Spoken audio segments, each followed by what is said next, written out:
Welcome to Cranky Live, the show where bold minds meet real talk. This isn't your average sports or news show.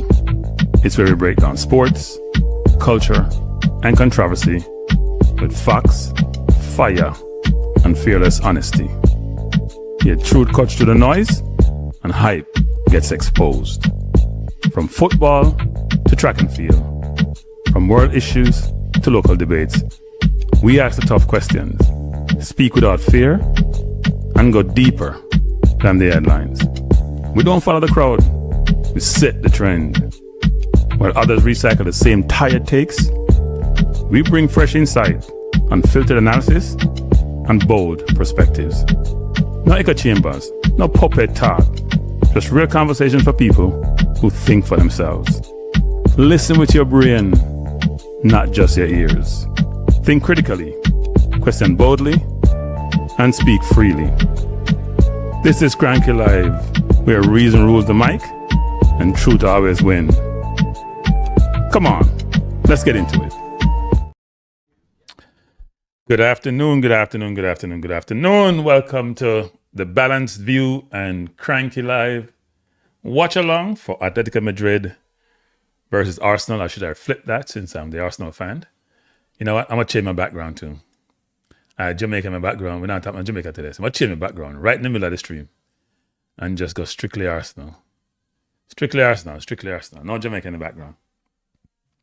How's everyone doing? I may even change the background again. I don't know. And there's the Champions League thing. How are you doing out there in YouTube land? You ready for the game? No? I'll just change it again, people. Yeah, this is more bit fitting of the profile.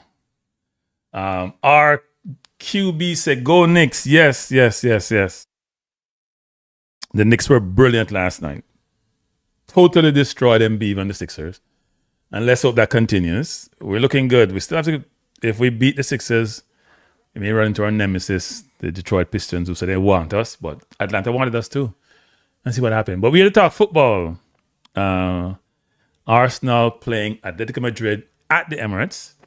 If you can recall, in the first game of the semifinal, we drew 1-1 at their place. They had some very good chances in the second half, but we should have gotten the penalty that was overturned. Whether or not it was a soft penalty is irrelevant, regardless of the situation. If it's not clear and obvious, you have to get the penalty. Nitro said we're born ready. Peter said good and ready.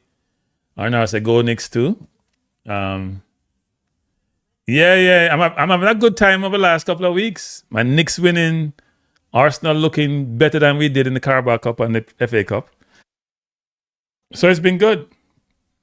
So let's jump right into it. It's a starting lineup. Now, I'm going to say, with my little arrogant self, that Cranky knows what he's talking about. And you may say, why do I say that? Because I've been advocating for Lewis Kelly to be in the middle, and that Zubimendi is a sideway passer and doesn't have range, and therefore we need something different. And Lewis Kelly, with his penetrative ability to run through the middle, ability to play a 6 and a 8 with Rice, they can interchange, because Zubimendi can't play the 8, but Lewis Kelly can play both the 8 and the 6, and so can Rice. So either one can go when we're attacking, and the other one can stay and protect the defense. And Arteta got brave and played both of them. Now, it's the same team that played against Fulham, which I find interesting. Because Arteta can be very, very stubborn. And as a know-it-all football manager and coach, he always makes decisions that he believes that a lot of people don't agree with sometimes about his team. But I think he picked the right team today. He's going on the attack. He wants to win. He wants us to be a little more expansive. And I think Lewis Kelly provides that versus Zubimendi. And Trossard, I think we should play Martinelli because if it's Calafiori, he's less defensively assured. Nkapie is a much better defender, but Calafiori is a much better attacker. So it's an interesting lineup. Atlético Madrid, they rested all their players this weekend, so they're fit and ready. So it should be a good game. Bless up, Wun Wun. Hey, Wun Wun, how you doing? I haven't seen you in a while. Wun Wun. Yeah, I mean, Skelly, if you look how Skelly plays the inverted in the left back position, he was exposed this year in terms of his lack of speed and coverage ability when he's isolated. But in the middle of the park, you have a lot of traffic. You can make mistakes and get away with it. My only concern about Lewis Kelly is that he does a brilliant job of shielding the ball, but it's also his weakness, his kryptonite, because sometimes the referee will not call it. And then if you get dispossessed, right there in front of your defense, you can be exposed.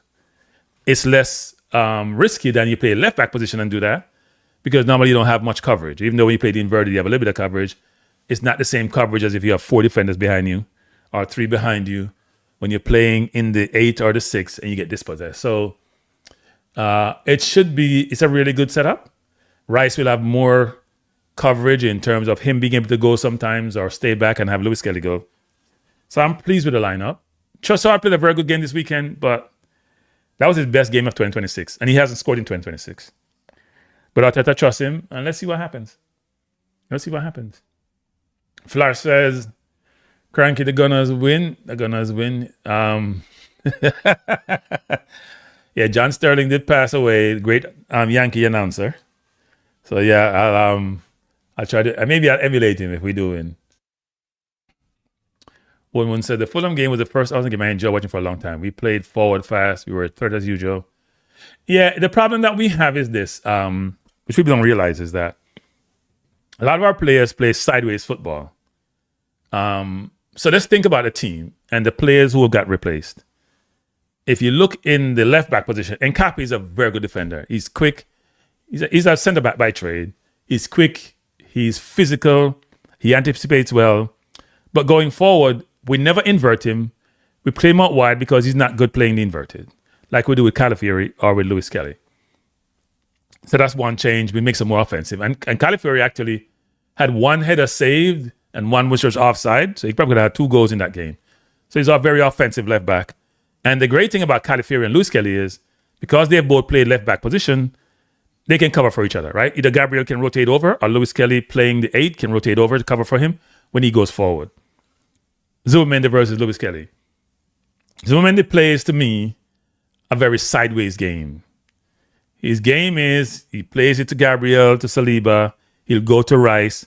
You really see him go out wide unless he's upfield to his left winger or his right winger in Saka, which is something that Lewis Kelly does, right? And also his range in terms of how his coverage, when we're playing defensively, his range is not there. If you want to see how poor his range is, go look at our game against Man U. When, wasn't it Dorku scored that goal?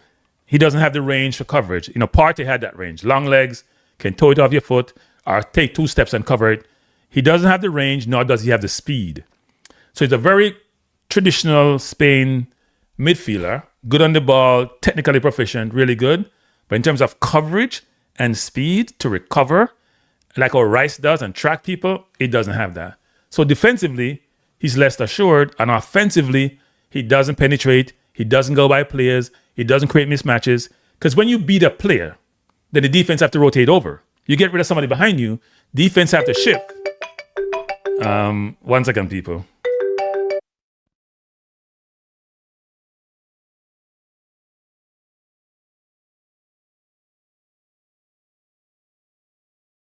Sorry about that, people. That was a more personal call, so I couldn't put it on the stream. So in essence, Lewis Kelly is also very good between the lines. You just watch him play. He's going to take the ball. He's going to shoot it really well. He's going to run past people. The defense have to make decisions. He now have options to go left, right, or keep dribbling. Zubimendi doesn't do that. He plays it very, very safe. And Lewis Kelly can also pass the ball between the lines. He and Eze are probably the best, and to somewhat less regard, Odegaard, in playing the ball between the lines so you can run onto it, right? Go watch him play the ball between the lines to like Martinelli, for example, or even the last game on the balls he played in. And then we go to Odegaard. Odegaard does a good job of controlling the tempo of the game and sometimes too much. He always wants to touch the ball. But Odegaard doesn't run by people. Odegaard is not really splitting the defense. He has the ability. He doesn't do that really well. He's become what I call a comfort player. I control it. I pass it. I look good. I look pretty. I'm optically pleasing, but I'm not effective. Eze is going to, and Odegaard is a pretty safe player. He's not turning the ball over, except when he backheeled that ball the other day way down in the opponent's half and gave away that goal. But he's a very safe player. Eze and Lewis Kelly creates more risk for you defensively, but more options offensively. So Eze will turn on someone in the middle of the park. He'll make the pass he made to Gokares the other day. Go look at that pass, people, where Gokares got the ball down the line and played inside the Saka to score. That pass, no normal, people. Trust me. Go look at that pass again. He made a pass one time when Gokares was still in the middle, hadn't made his move totally yet. Anticipate him going there. He point for it, at the eye test, gave him the ball down the line, which then the defense is now spread out because it's 2 against 1 and Saka running off them, allow him to get behind the defense and score. So you have a very creative play. And Eze, has been said a number of times now, more recently, has scored the most goals from outside the box in the Premier League since 2022. That's over a 4-year period. Imagine a 10 doing that. Normally it's a center forward, maybe even a winger like a Salah. But he scored the most goals from outside the box. So he's lethal from outside the box, outside the 18. And also he's a very creative passer. He's going to take some risks, going to turn the ball over, but he's further upfield, so you can afford to take that risk. So if you think about Eze for Odegaard, Lewis Kelly for Zubamende, and Calafiori for Nkape, you can understand why it's a much more offensive team. Now, Trossard versus Martinelli, my problem with Trossard is he turns back too much. He has not been in form. He played brilliantly this weekend, yes, but overall his game has degraded over the last 4 or 5 months. He hasn't scored a goal in 2026, and he may have 1 or 2 assists. But Arteta loves him. I mean, he does sometimes beat his man more than Martinelli does. What I like about Martinelli is if you're playing without Calafiori, who's left defensively assured, then what happens is you want a winger who's going to work his socks off and cover, and Martinelli doesn't stop running. You can bring him on second half, but I am fine with the change. I'm fine with the team. Obviously, Gokares scored this weekend, scored 2, had an assist. He's very confident. He's very comfortable. He's very physical. We need him and Eze to link up. And now with Saka in the team, who is totally different from Madueke. Saka's biggest attribute is his brain and how he makes decisions. It's not just he has a good left foot or he can sometimes goes by a man, because Saka is not the fastest player. He's very thoughtful about how he plays football. Normally he cuts in, and he has been out of form for most of the season. I think he has about, 6 goals now in the Premier League because he scored this weekend. But he's a very cerebral player, and that will help him in games like this when it's tense. You're at the Emirates. The crowd is buzzing. It's a much more offensive team between Calafiori, Lewis Kelly, Eze, and Saka. So I'm looking forward to this. Let me take some comments, if there are any. Braver from the manager. Yeah, the manager decided to go for it. He's not going to play conservative anymore. He's going for it. One said, I think our best team is playing today. Bar the question at left back. Calafiori great one-on-one if there's space, but I like his team. Yeah, I think he plays with Calafiori for his offense. Calafiori is a centre-back by trade also, right? What Arteta has done is bought about 7 centre-backs. Mascara, maybe 8. Ben White is centre-back. He used to play centre midfield too, and a right back. Mascara is a centre-back. Timber is a centre-back. So is Gabriel and Saliba. So is Calafiori. So is Nkape. So what he has done is acquire players who are versatile defensively, who are mobile enough to play out wide, because they all can run. They all are pretty quick, and they all are pretty physical. Even though Timber is a small, not the biggest size, he's very physical. So he's buying players who are defensively sound. Calafiori, you can question him because he does make mistakes defensively. Lewis Kelly was never a defender. He was put in an emergency against City, played well and kept there. And now they've decided, Arteta has decided in the last 2 games to play in the midfield. As I said before, there was a plan to give him a game at midfield against Mansfield, but because I think he got injured or there was some issue, he didn't play that game, and we hadn't seen him since. If you're Lewis Kelly, you must be buzzing. And there were a lot of communication in the media and public space about us thinking about selling Lewis Kelly and Nwaneri because they are pure profits. And like people talk about this thing like they understand what they're talking about. Like they're pure profits. Like people, let me just say this. Normally, I'm going to take 2 seconds on this.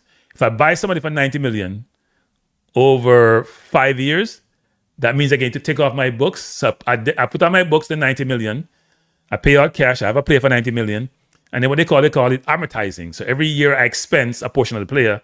So it's 1/5 of that 90 million is 60 million. So if you have Havertz, I think inside a 4 or 5 year contract, he only has a year left on it. So if you sell him and say he costs 70 million, you only have about 14 million left on your books. It's not a big number, right? If it's a 5-year at 70 million. So even though Lewis Kelly may be pure profit, it's not like a Harvard sale or Jesus sale going to be that terrible because they've been on the book for a long time. Now, if you buy somebody for 90 million and after 1 year you want to sell them, that's a really bad thing. You may have what they call a loss in accounting terms on it.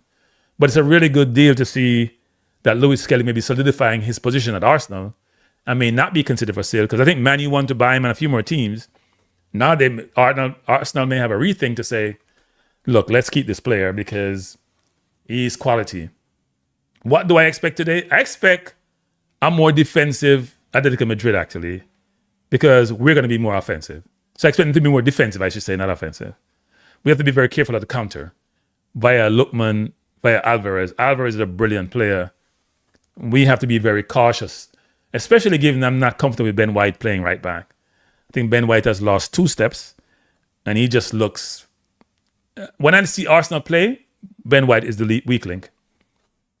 Really weak link. Jargons, how you doing? Cranky, who say you don't know about? I hear you, Jargons. I hear you. No, I've been calling for Lewis Kelly for a while now, people. Let me tell you something.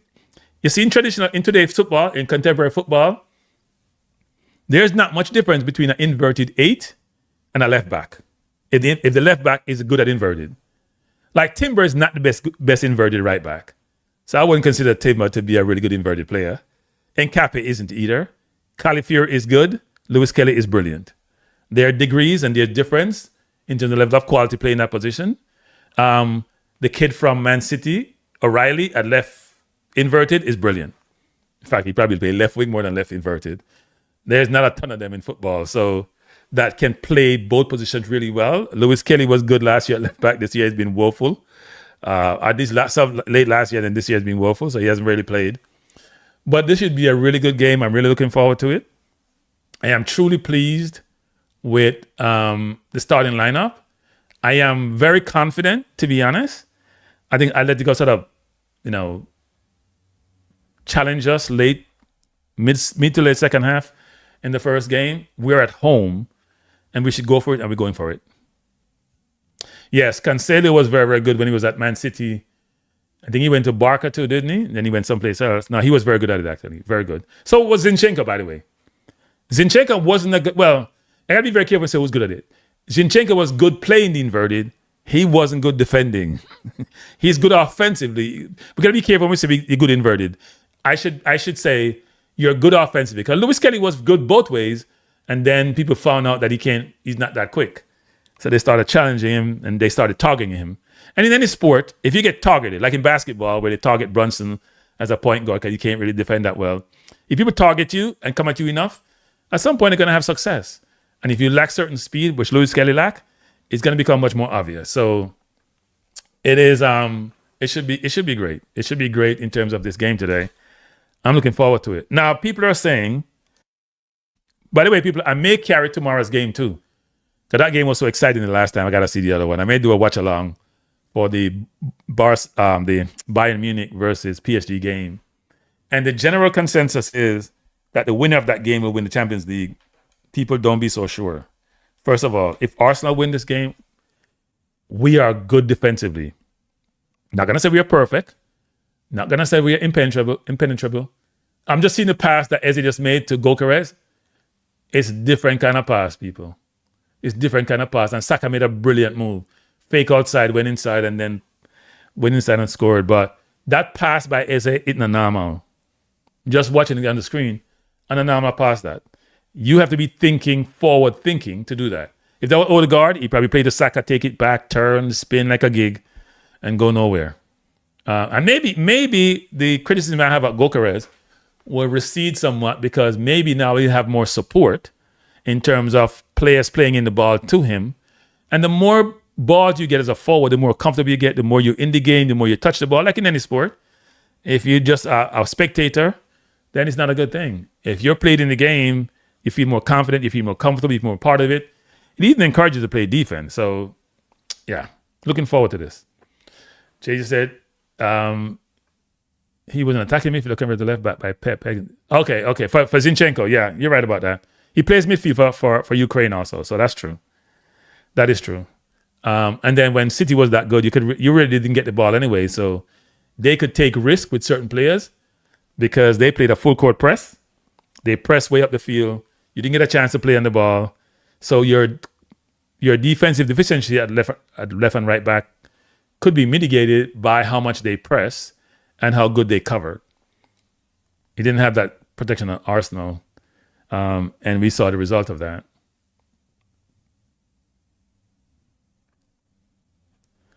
Yeah, I think he had some issue with Pep, didn't he? If my understanding is right, I think he had some issue with Pep. That's why he got let go. Um, there are certain bosses in football who are bigger than the players, and Pep is one of them. Alex Ferguson was one, Pep was one, Marina to some respect. Yeah, most managers are not bigger than the best player on the team.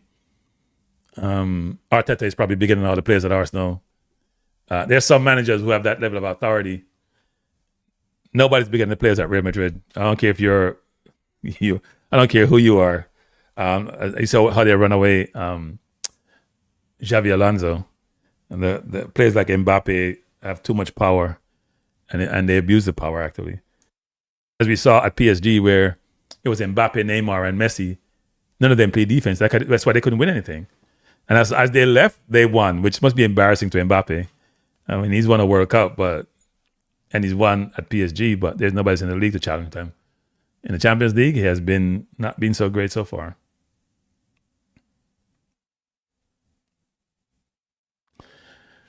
Yeah, it is true that Pep allows players to leave, actually. Pep believes everybody's replaceable except him. That's the way I look at it. What we say? Pep ain't a great man manager. If you follow up with him, you're gone. Yeah, but he can afford to be that way because he has unlimited resources to replenish the players, right? And he believes about the system and him versus about the players.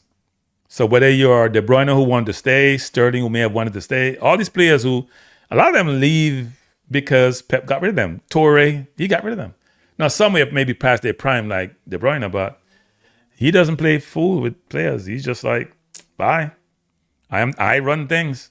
Ask what's his name? From Sweden. Abramovich. Not Abramovich, was a Chelsea owner. Ibrahimovic, actually, the Swedish striker. Ask Eto, the striker from Cameroon. They'll give you stories about Pep. Pep told Eto, Pep got rid of Eto. And Eto told him that he wasn't a great player. I was reading an article about that he wasn't a great player, and Pep got upset. And he just moved Messi in the false nine and got rid of him. No, well, he moved Messi in the false nine for Abramovich, who he got rid of Eto to bring in and then put Messi in his place. Really interesting. I would probably say the only player Pep may not necessarily have the authority over, but he probably gave Pep no problem, would have been Messi. Because even Ronaldinho they got rid of because he was partying too much. So, yeah. Make Pep coach Burnley and then poor management. Pep would never coach. Wouldn't do better than that, man. Pep only coached star teams. People think about who Pep coached. So he came to the Barcelona academy system where he was coach of what? The academy and B teams.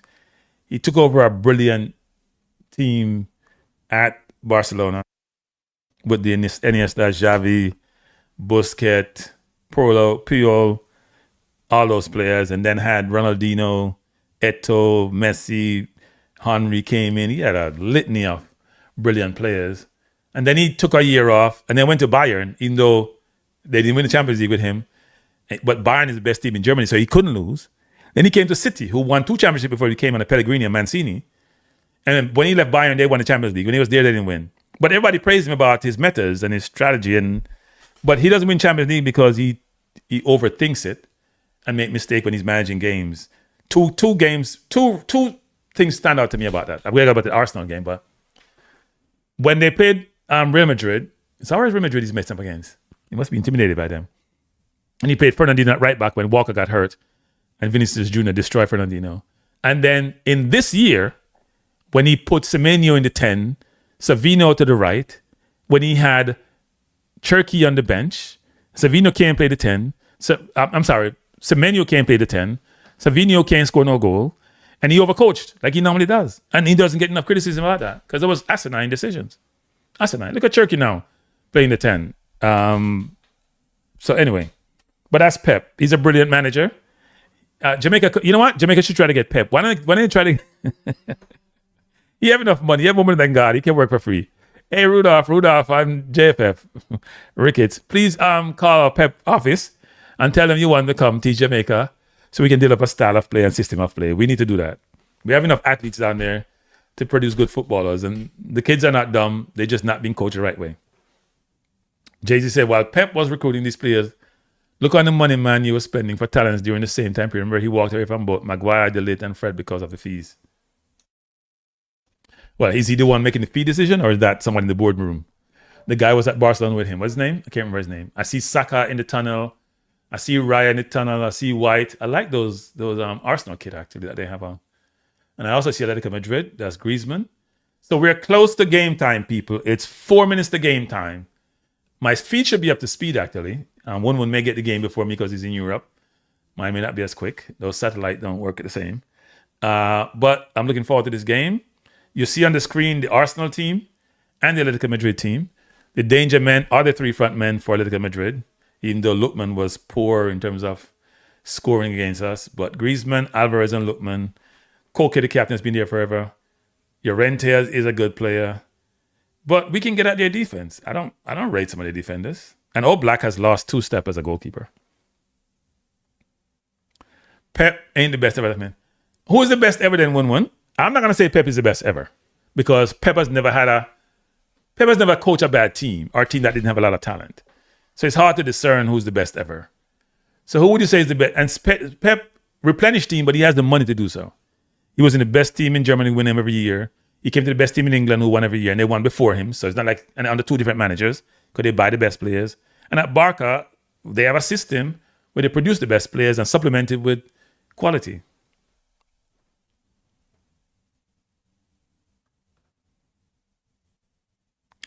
So 1-1 says excited about the game. Well, because you believe that we are a better team 1-1. That's why.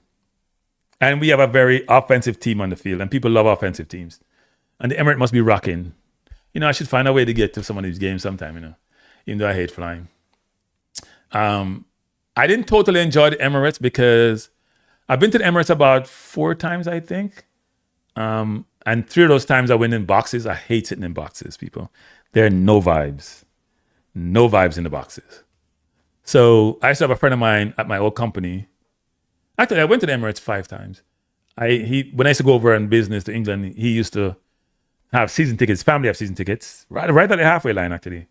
So I go to games, and then I know somebody who used to get tickets from agents. So the agents represent players, but I didn't like the boxes are kind of way up. There's no vibes there. You get the same feeling. And there's people always in the boxes who don't like football. I don't know why they're there. It must be the scene. So they're not even watching the game and having conversation. So, but when you're in the middle of the crowd, especially the more runker sections, Arsenal is a very, Jamaican call it Rista. Is more in the Rista crowd, though. Tell you the truth. Me and the Rista crowd. This year for Simeone to do what? Losing the semi-final? One say Alex Ferguson's the best I've seen. But 1-1, you could say the same thing about Ferguson you said about Pep, When Man U dominated in England, they could buy all the best players. Whether it was Rooney, whether it was Carrick, whether it was Ferdinand.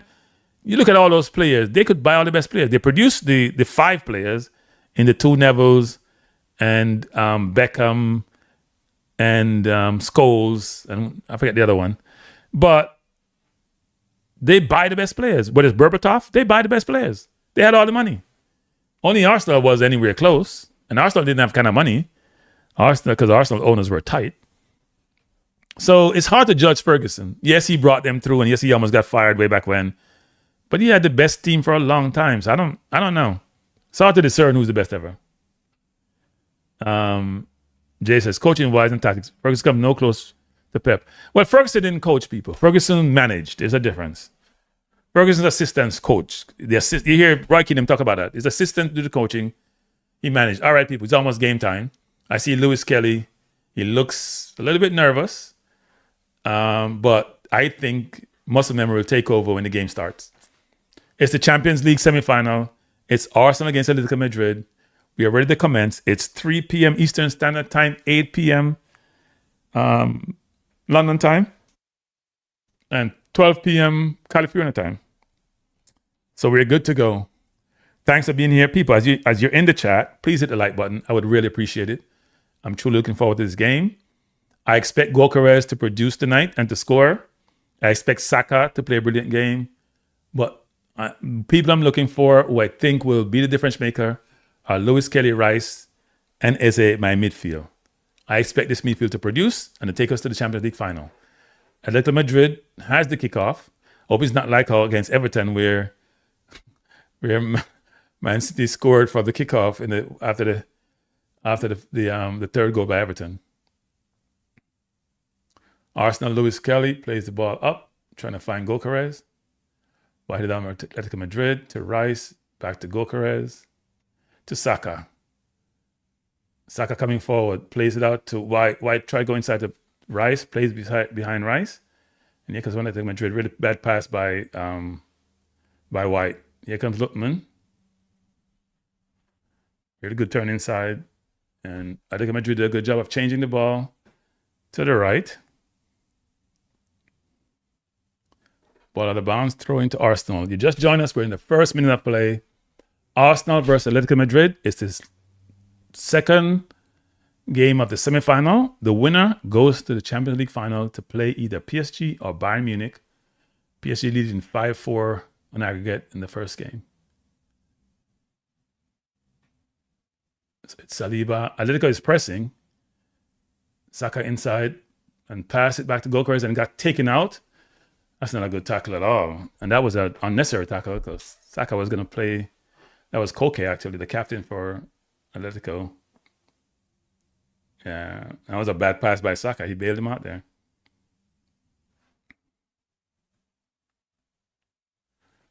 Trossard looking for a pass, doesn't have one. He's gonna. Calafiori is going all the way behind the defense. So they have Lewis Kelly covering for Calafiori. No, I'm sorry. Lewis Kelly's inside. Oh, is that on the outside? Oh, that's Eze. Why is Eze all the way to the right? Sometimes I think Eze daydream on the field. Saka goes inside to Ben White. Ben White back to Rice. Rice is playing very deep and playing between the two center halves. Goes back to White. Back to Rice. Atletico is pressing as a team. Not a full court press. Very organized defensively. Calafiori coming forward. Is they trying to get involved in the game? It's come deep like Odegaard normally does to get the ball. Ball into Lewis Kelly. Lewis Kelly looking for a pass. Goes back to Rice. Rice has White outside if he wants to go out there, but he goes back to Lewis Kelly, who's coming forward. He goes back to Rice. Just moving the ball around, trying to find space in between the lines, between the defense, or behind the defense, I should say. Calafiori is way up the field. We got to get the ball over to the left as quickly as possible. And Rice is out there trying to find him. Ball played on the line to Calafiori. Trossard out of bounds, throw into Atlético Madrid. I'm not sure what Trossard was doing. That's the one starting player I'm iffy about.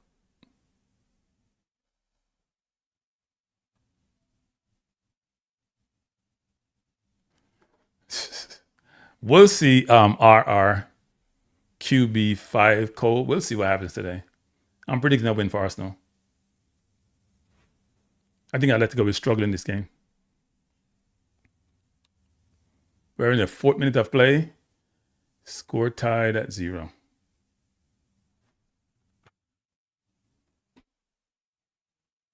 Arsenal coming forward, trying to find Trossard outside by White. Good run by Trossard, won the ball back. Ball out of bounds, throw into Arsenal. Good play by Trossard to win that ball back from Atletico.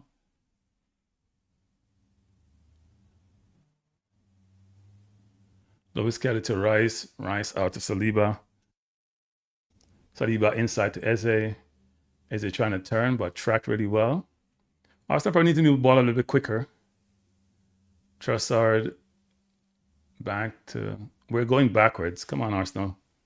Let's push them back. Not let them push them back because they push us back defensively. Or if we're going to have them go back, we got to go hit them quickly going forward. Here comes Trossard. Plays it out to Saliba.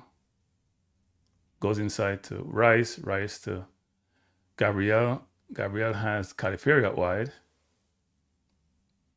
Why is Eze drifting so left so much? Saliba looking to go inside. Lewis Kelly come back. Back to Rice. Rice all the way back to Raya. It's a good play. Back to Gabriel. Gabriel back to Raya. So we went from all the way down in their half to our half. Don't try anything cute between the lines. Please don't do that. Ball back to Raya. Raya with a dangerous pass inside.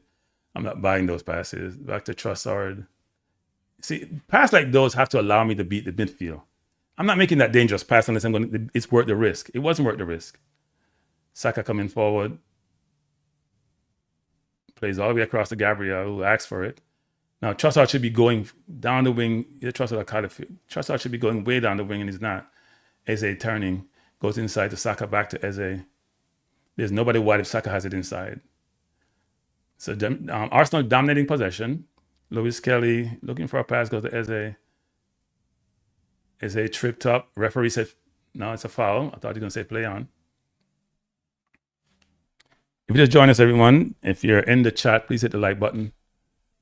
And if you haven't subscribed, please do so. And if you haven't shared the channel, please do so.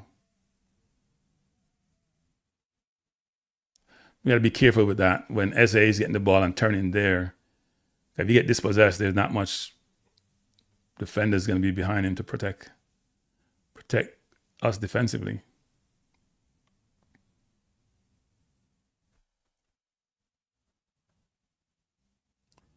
Here comes Trossard coming forward. Just put the ball far post. Gokers hasn't touched it yet. Rice has it.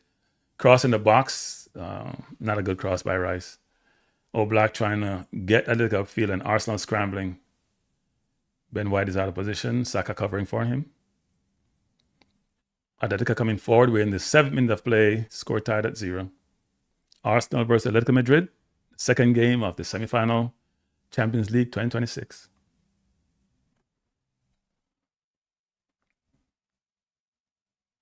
Now, our press is not organized. We gotta manage our press. Our press is not organized. Atletico coming forward, ball played out, and they're behind the defense. Here comes Atletico. Oh, that was close, actually. That was Alvarez. Wow. He got behind the defense. It was a really good cross. Nobody was covering Alvarez. And that was supposed to be Rice, and Rice got caught flat-footed. Alvarez could have scored. Saliba came across. I think Califieri was taken down in the box on that cross, actually. That probably should have been a penalty, actually. Here comes Lewis Kelly coming forward. Good ball out to Saka. Trying to beat his man, out of bounds, throwing. I don't know how referee do this nowadays. People getting grabbed in the box, getting pulled down, and nothing happens. It's really interesting. We're in the 8th minute of play. Arsenal dominating possession. But score still tied at 0. Neither keeper has been tested as yet.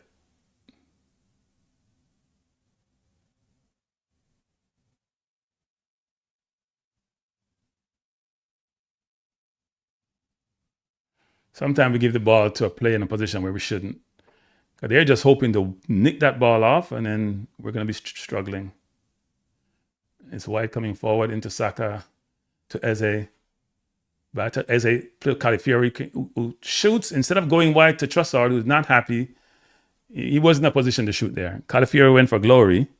Should have played out wide to Saka. It's a really good play out by Raya. When the Saka to Eze. Eze had a bad first touch, but played out with Califieri, who should just have rushed to the defense and then give Trossard. That shot was too far out. That's not in your repertoire, Califieri. You need to be closer to the box. All you had to do was take 1 or 2 dribble and play this. Let defense make a decision. Isolate Trossard one-on-one, forces the center half to come to him, but he didn't do that.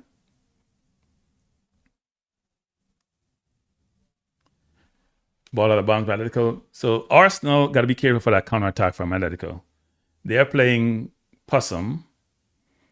They're not truly attacking us. The press is a little bit subtle. When they press us, when we're trying to play out, They're just having enough men there to nick it off and then put us in trouble. And Raya got to be very careful about that. Ball played to Rice. Rice coming forward. Rice go all the way across to Saliba. Saliba to White. White back to Saliba. Saliba inside to Lewis Kelly. We get dispossessed. I'm always concerned about that. That's not the risk to take. It's a bad ball to give to Lewis Kelly. That's not the risk to take in that position. That's Saliba's fault. You cannot make that pass. And I know Lewis Kelly likes to shield the ball, and that's always going to happen, right? He's going to get shielded and dispossessed. He's been held, but it doesn't matter. The referee, he's not going to always get it in Europe. He's not going to always get it. He likes to shield, and that's what I'm talking about. You're shooting for the defense. He turned over, and that's what he just did a while ago. That's trouble. But Saliba cannot give him that ball. Because the only way he can do that ball is give it back. And Lewis Kelly probably should give it back to him, but I don't think you should do that. That's not a good ball. There got to be time, space, distance, awareness, and I think Saliba missed 2 of those things. Free kick to Atlético Madrid. A little bit probably too far out to shoot that goal. We're going to try over the top. They're trying something different, and they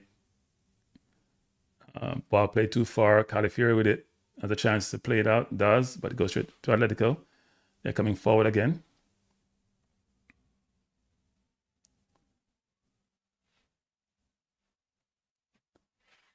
Oh, wow. That was close.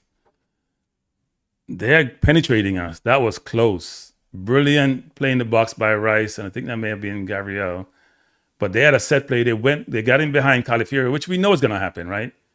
It's a brilliant tackle by Rice. But Califieri is not the best defender. And Rice blocked that one. That would have been a sure goal. Califieri is not defensively aware. Good going forward, but defensively, he's challenged. Atletico is putting some pressure on now.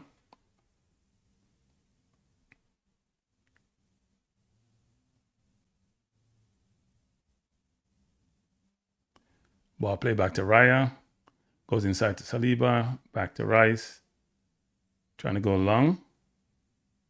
To Gokares, controls well. Plays it to Rice. To White, try to go inside, and White turned over again.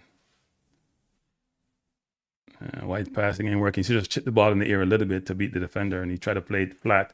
There was no room there for that pass. We have to increase the press. Our press is not good enough. And SA need to get into the game.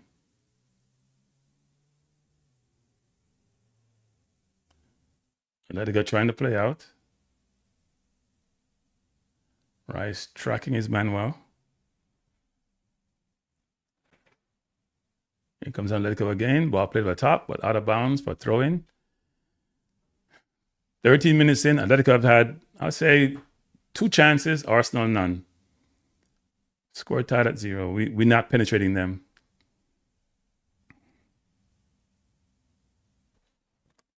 We have had more possession. They have been more dangerous.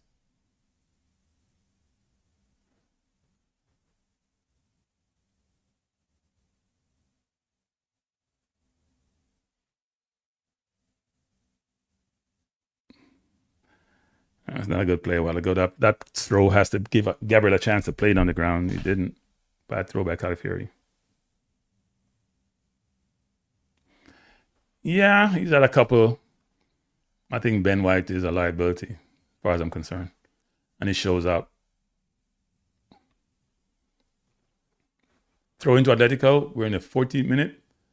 Score tied at 0. Lewis Kelly won that ball, but played out by Atletico, throw into Arsenal. We can't even throw the ball in. What the hell is this? Arsenal coming forward. Raya looking to go long. Raya plays it into the Saka. Almost got dispossessed. We have to be we're not aware where we are. What they're doing is setting up this trap. They have a trap they're setting. They allow us to play the ball in the middle, and then they attack it when we play it. And look at that. Raya almost gave it away again. Stop that nonsense. Ball played into Saka. Back to Raya.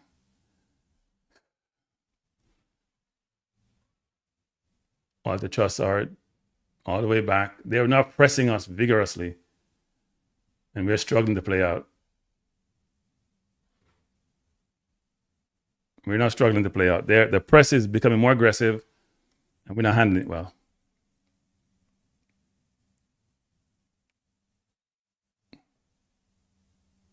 When people are pressing you that vigorously, you got to go over the top. You got to set them up and go over the top.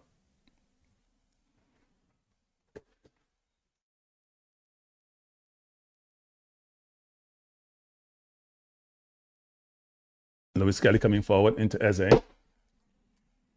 Eze goes back. We're going back too much. Back to Rice, back to Saliba. The press is bothering us. Lewis Kelly with a brilliant ball into Trossard. Back to Eze. Eze out to Rice. Rice coming forward. Plays to Saka. Saka with a bad pass to nobody. Bad pass by Saka. Nobody's ball. The press is vigorous and we're struggling with it. That pass to Saka was to no one.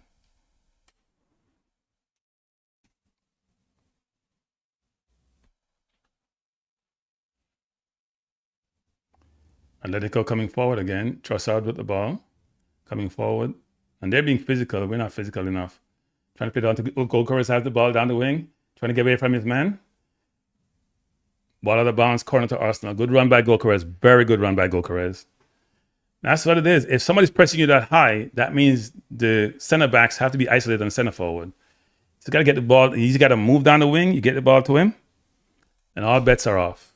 Come on, Arsenal. Put away one of these set pieces. We have struggled to break them down. Really, really struggle.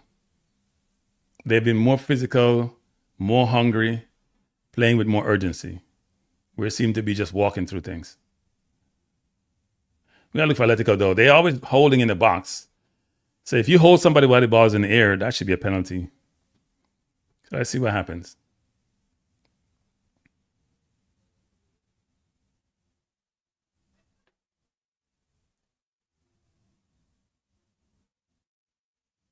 Arsenal moving around. Here comes Rice.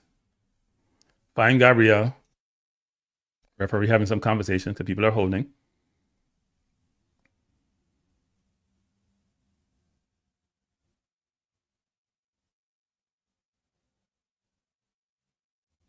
Corner play out by the Saka. Poor by Saka. Poor. He could have controlled that ball. He's trying to just play it back in. If he controls that ball, I mean, it was a little bit too high. But if he controls it, he has time. There's nobody there, right? If he takes it down, he can duck right and then try to go left and shoot the goal. He's trying to, I'm not sure what he's doing. He's trying to, like he's playing it in, but to nobody. Bad decision by Saka. He's got to control that ball. Arsenal trying to press, and Oblak goes long. Good head, ball out to White.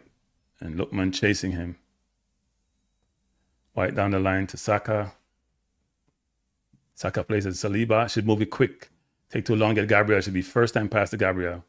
Gabriel to Lewis Kelly. Look at, not a good pass by Gabriel to Lewis Kelly. What's he going to do with that, Gabriel, except give it back to you? That makes no pass, makes no sense. Lewis Kelly in between the line, trying to come forward. Plays a good job placing it to Rice. Rice out to Saka. Saka beats his man. Try to beat his man. Ball back to White. You can go across field to Gabriel. Gabriel goes wide to Trossard, to Scalafiori. Back to Trossard. Goes to Lewis Kelly. And Declan Rice is way up the field. Lewis Kelly goes wide to Trossard. Trossard just put the ball in the box. Goalkeepers need to go far post. We're not moving right in the box.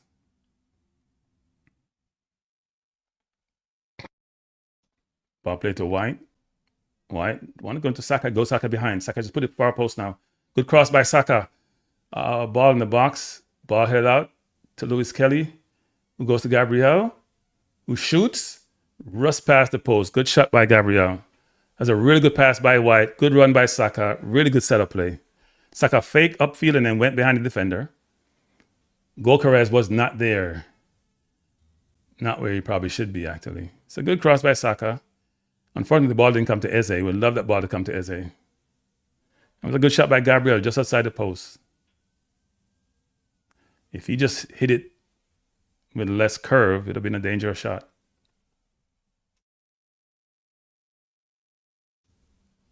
Turned out to be pretty harmless.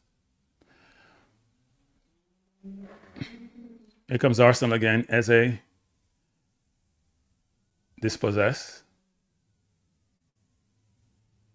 As you can understand, he's not going to get as much time on the ball. He's playing like he has all day sometime. Arsenal won the ball back.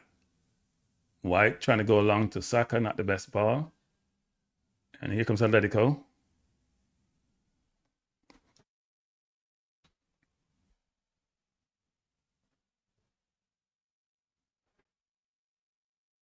See, nobody's. Oh no, Rice marking Koke now. You gotta be able to do that. Good play by Atletico to beat the press, and now Rice is way back and he can't get back. He's jogging. I'm not sure Rice is in shape, I think he's burned himself out this season. I shouldn't say be in shape. I think his legs are gone. Sometimes he just can't get back upfield. That's why he probably shouldn't do too much an overlap and maybe play more positional. Here comes Atletico. 21st minute, score tied at 0. And they have had a better chance so far. Foul on Rice against Alvarez. Free kick to Atletico. And Simeone is going like a madman on the sideline. That was a foul by Rice.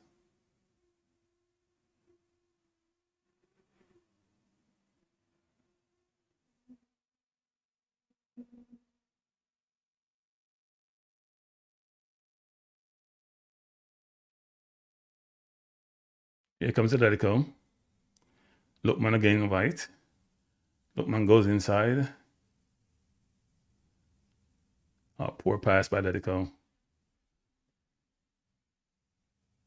Ball play back by Rice to Raya, trying to find Gokares down the wing. Good shield by Gokares, holding up the ball really well. Plays the ball into Eze. Eze back to Gokares. Saka coming forward to help. Saka just go on the wide outside. Gokares want to go to Saka. Goes on the wing and he get dispossessed. That's just poor. Saka to give him much room. That's your fault, Saka. Give him some room to give you the ball. You give him no room to do something to make the defender create the space. You run up on him. What are you supposed to do with the ball? He has the ball there. He plays to Eze. Now Saka is coming the same place where Gokares is. And not doing anything. So then what is he supposed to do? Now he's outside. He probably should give it to the ball then. He made a mistake by holding onto the ball and then you ran into the space. Saka, you have to get out of the way. You have to get out of the way.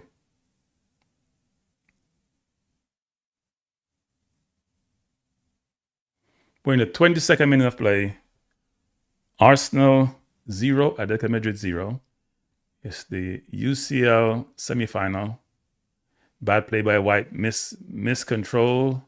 And here comes Lookman against White. And he ran it out of bounds. Goal kick to the Arsenal.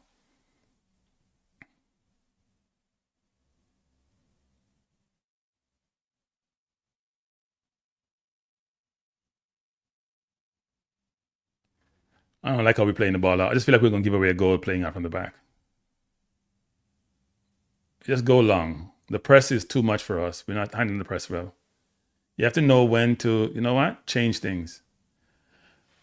The ball, what a horrible kick out by Raya. What a horrible kick out. If you're going to kick the ball out to the middle, you got to lean back, Raya. You can't lay over the ball and kick it. It's going to go down if you stay up of it.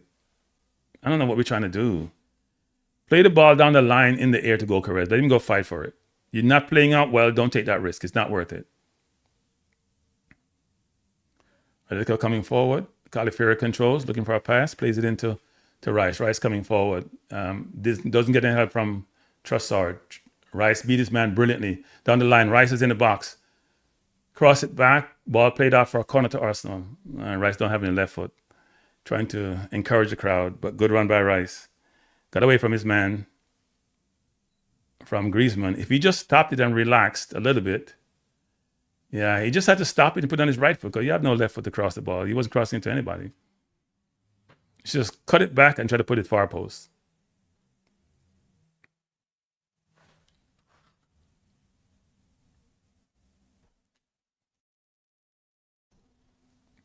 Corner to Arsenal, taken by Rice.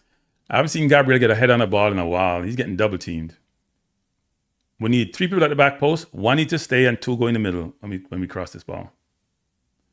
Here comes the goal kick. The kick, they played short. Rice plays it out to Saka.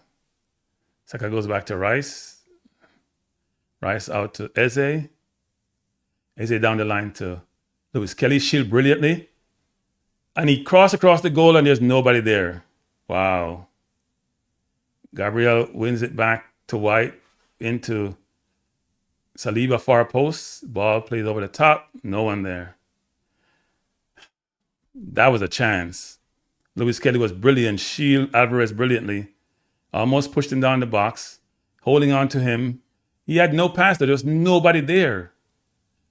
And he was trying to go to goal because nobody's in the box. Where's Gokares? You got to get yourself in there, Gokares. You have to be in there with the defenders.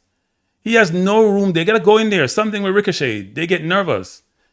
Gokares is standing back. There are 3 defenders there with Luis Kelly. Nobody's standing in the spot to get the cross. So Arsenal doing more short corners nowadays. It worked against Newcastle. Arsenal coming forward. Ball played by Saliba to White. Trying to go over the top to Saka. But Oblak is there. Good attempt by White. The pass was on. But there are a couple coverages there.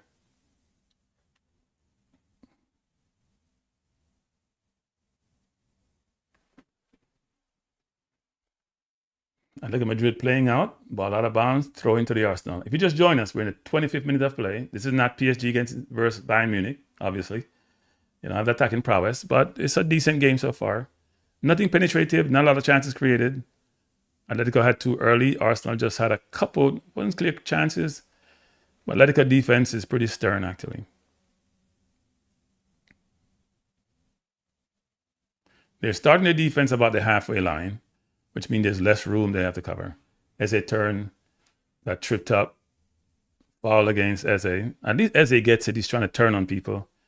Force the defense to make a decision.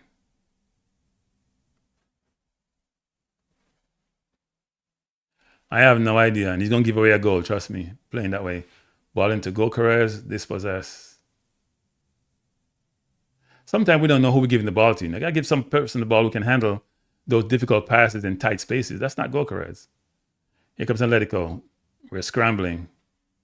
Lookman coming forward. So it's Ruggeri, Lookman, Griezmann, all on the left side.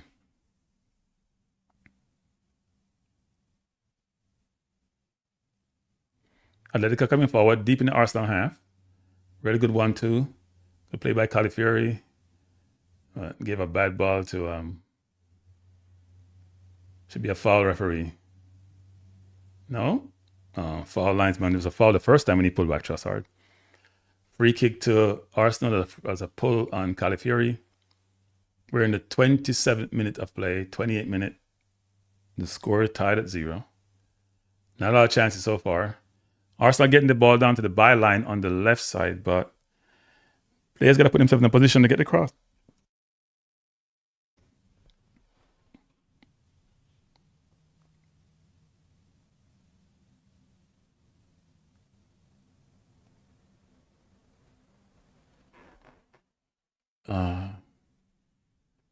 Right, take the kick.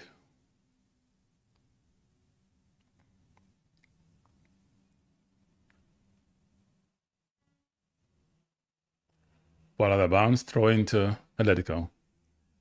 Ball was to no one.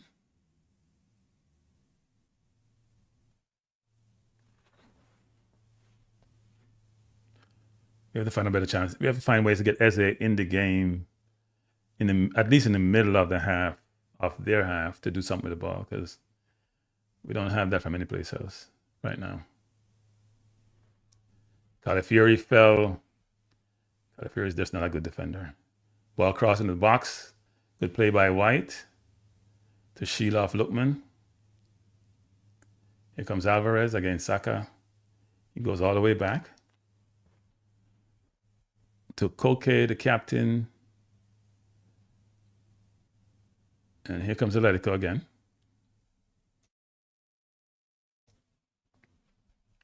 I thought we'd be more dominant in this game when we're not. We made them look like a better team than they are.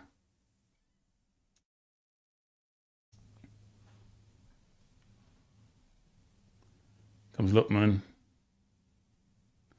Lookman again turn, going forward.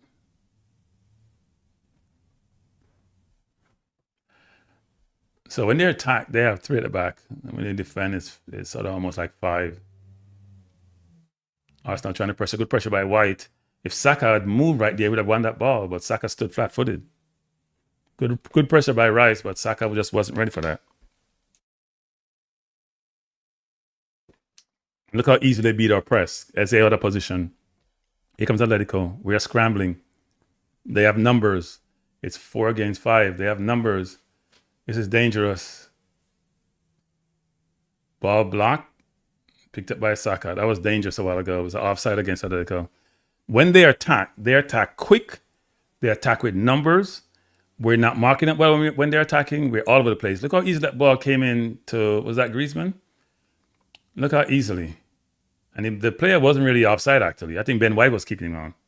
It's a bad call by the linesman. I think Ben White was keeping him on.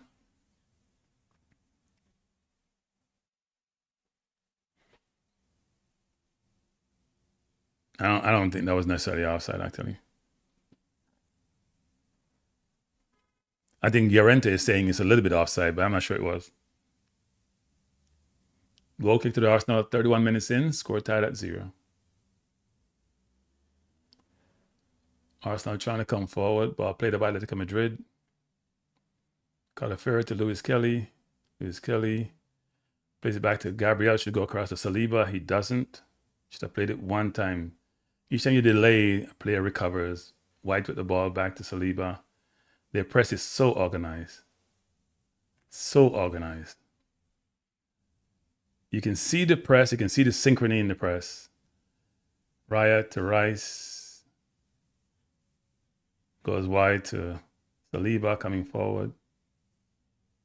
Goes down the line to Gyökeres. Good run by Gyökeres. Turn his man brilliantly. Ball out of bounds, throwing against Arsenal. And it should be a throwing to Arsenal. I'm not sure why the referee called it the other way around. Gyökeres had no support, though. Saka should be running off him. I'm not sure where Saka is. But that ball played to Gyökeres, that Saka should be sprinting, and Eze should be sprinting in the middle, Saka down the wing. That's not good support. If we find him down the wing like that, you got to sprint to get into space. The defense is scrambling. They're doing that well. We're not doing that well. Calafiori comes back to Rice. Rice looking for a pass. Doesn't have one. Goes outside to White. White inside to Saka. Saka plays across to Calafiori. Got dispossessed. Ball play back to Lewis Kelly. Recovered. White go outside again to Saliba should have gone outside to White, but he didn't. To Lewis Kelly. To Gabriel. Arsenal is way up the field. If we lose this ball, it's trouble. Ball play back to Gabriel. Gabriel coming across field. Plays it back to Lewis Kelly. Saliba out to White. Go far post. White cuts it inside. Cross to the far post. Here comes Trossard. Brings it down. Back to Calafiori. Who goes back to Gabriel, who tries a shot. That shot should be Eze's. And then they're trying to beat Arsenal. They're running somebody off us as soon as they get it and trying to go long.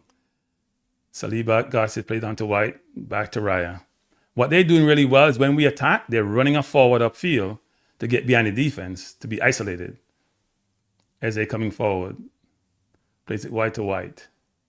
White looking for Saka, goes to Saka. Saka has 2 against 1. He shouldn't go. He should go back and go back to Eze inside. Eze has it turned, looking for a pass. It's going to go to Lewis Kelly, who should just go wide. And he does. To Rice. Rice coming forward. And plays wide to Trossard. Put the ball in the box, Trossard. He's going to go back to Gabriel. Yep, he does. Gabriel to Eze. Eze goes across to Lewis Kelly. Goes across back to Eze. Eze goes wide to Trossard. Put the ball in the box, somebody. Trossard coming forward. Beat his man again nicely. Turns again. And balls go back to Trossard. Trying to come inside. Got box. Put down the box. Referee doesn't call it. Eze trying to beat 2-3. Eze hold it. Good ball into Rice. Shot. Blocked. You wonder. It's a corner to Arsenal. Trossard got pushed down. That's a penalty against Trossard. That's a clear penalty by Griezmann. That's a penalty. That's a penalty. He played no ball. He pushed him from behind. That's a clear penalty. That's a clear penalty, people. They should stop and hold for VAR. That's a clear penalty. Referee saying play on. That's not a play on. That's not a play on. That's a clear penalty. He came from behind and ran over him. That's a clear penalty. That's not even debatable. That's not even debatable. That's a clear and obvious error. I don't know what the referee is doing. Now, that wasn't a handball, but because his hand is tucked in. But to me, that's a clear penalty. I don't know what they're doing. Trossard got fouled. You can't come from behind the person and run over him.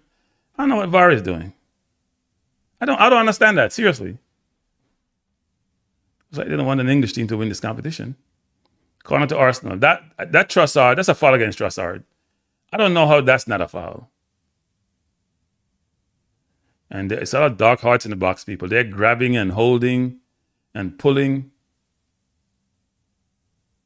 Arsenal going short.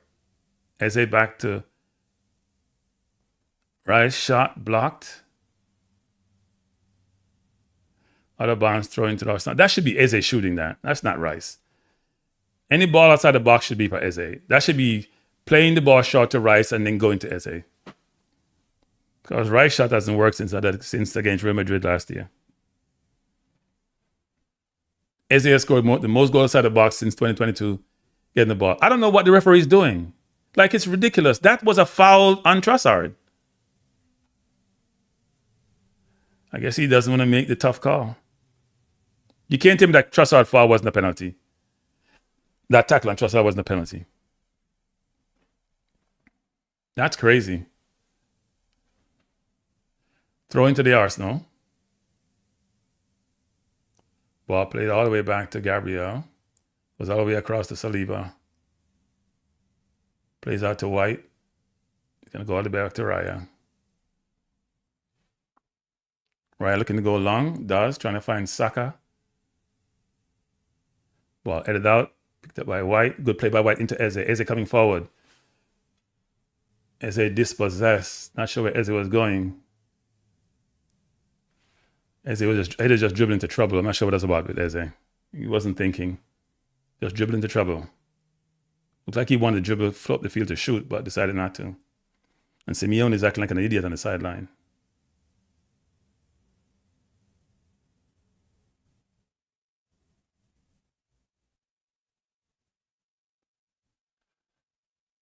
Califieri is something on me, the smartest move defensively.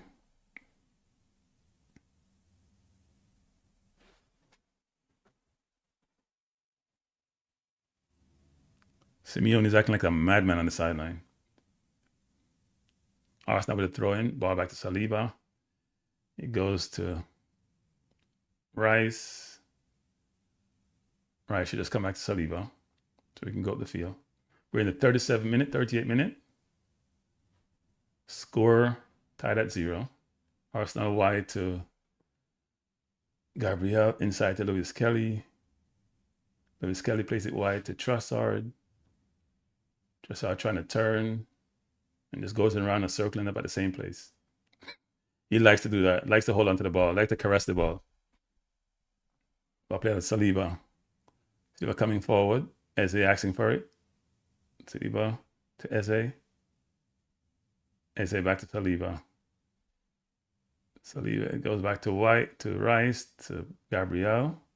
Trying to go over the top, trying to find White. Saka, here comes bad pass by Lookman. Ball to Trossard, trying to play it down the ring to Gyökeres. Doesn't have a pass inside.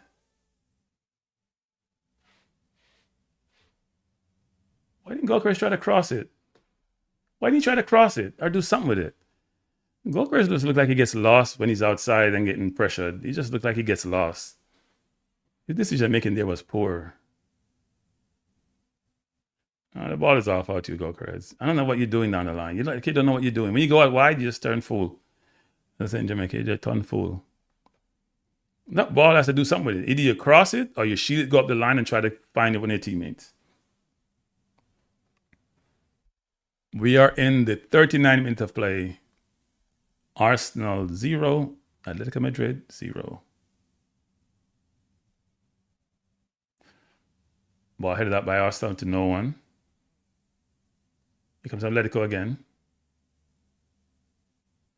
Trying to play the ball over the top to nobody. And ball to Raya.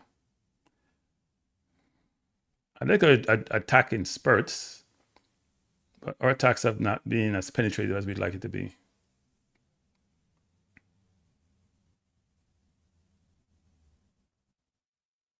Here comes Rice. Rice to Calafiori. Calafiori to Saliba.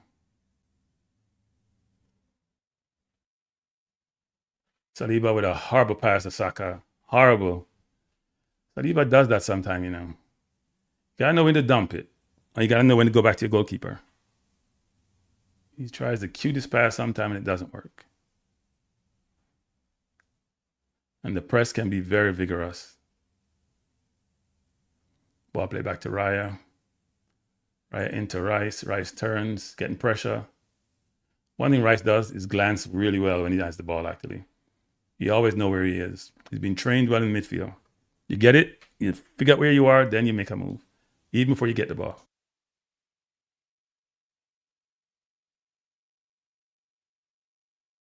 Walking the ball to the field again. Lewis Kelly to Rice, back to Lewis Kelly.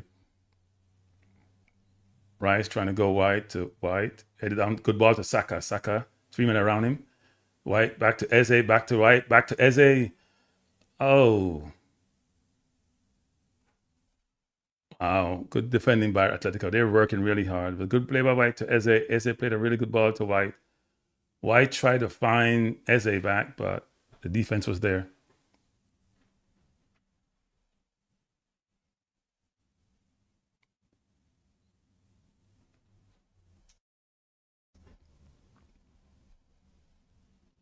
Let's see Calafiori. I don't trust Calafiori defensively. I don't trust him defensively. Look, he just pushed the man down in the box as if he has no goddamn sense. Like he ain't got, like he played like he ain't no sense. He pushed the person down. He didn't have the ball, but I mean, the player didn't have the ball, but why are you going to do that in your box? That makes no sense. You risk giving away a penalty. Even though the Griezmann one was more egregious, actually. Because he actually was on back up in Trossard's back when he fouled him in the box. Eze with the ball coming forward, looking for a pass. Eze goes by the Calafiori. Ball to Trossard. Just put the ball in the box. Good. Ball played out. Eze. I don't know why Eze playing with that damn ball, you know. Eze got to move quicker. He's playing the ball in some dangerous area sometime. And like he's unaware and not conscious. Here comes Lewis Kelly coming forward. He wanted to go out of Saka, but decided to change his mind. Go across to Eze. Eze back to Lewis Kelly, back to Eze. Eze to Saliba. Back to Eze. To Lewis Kelly, back to Eze. Wide to Gabriel. Eze across to White. Got to get Saka on the ball. To Saka.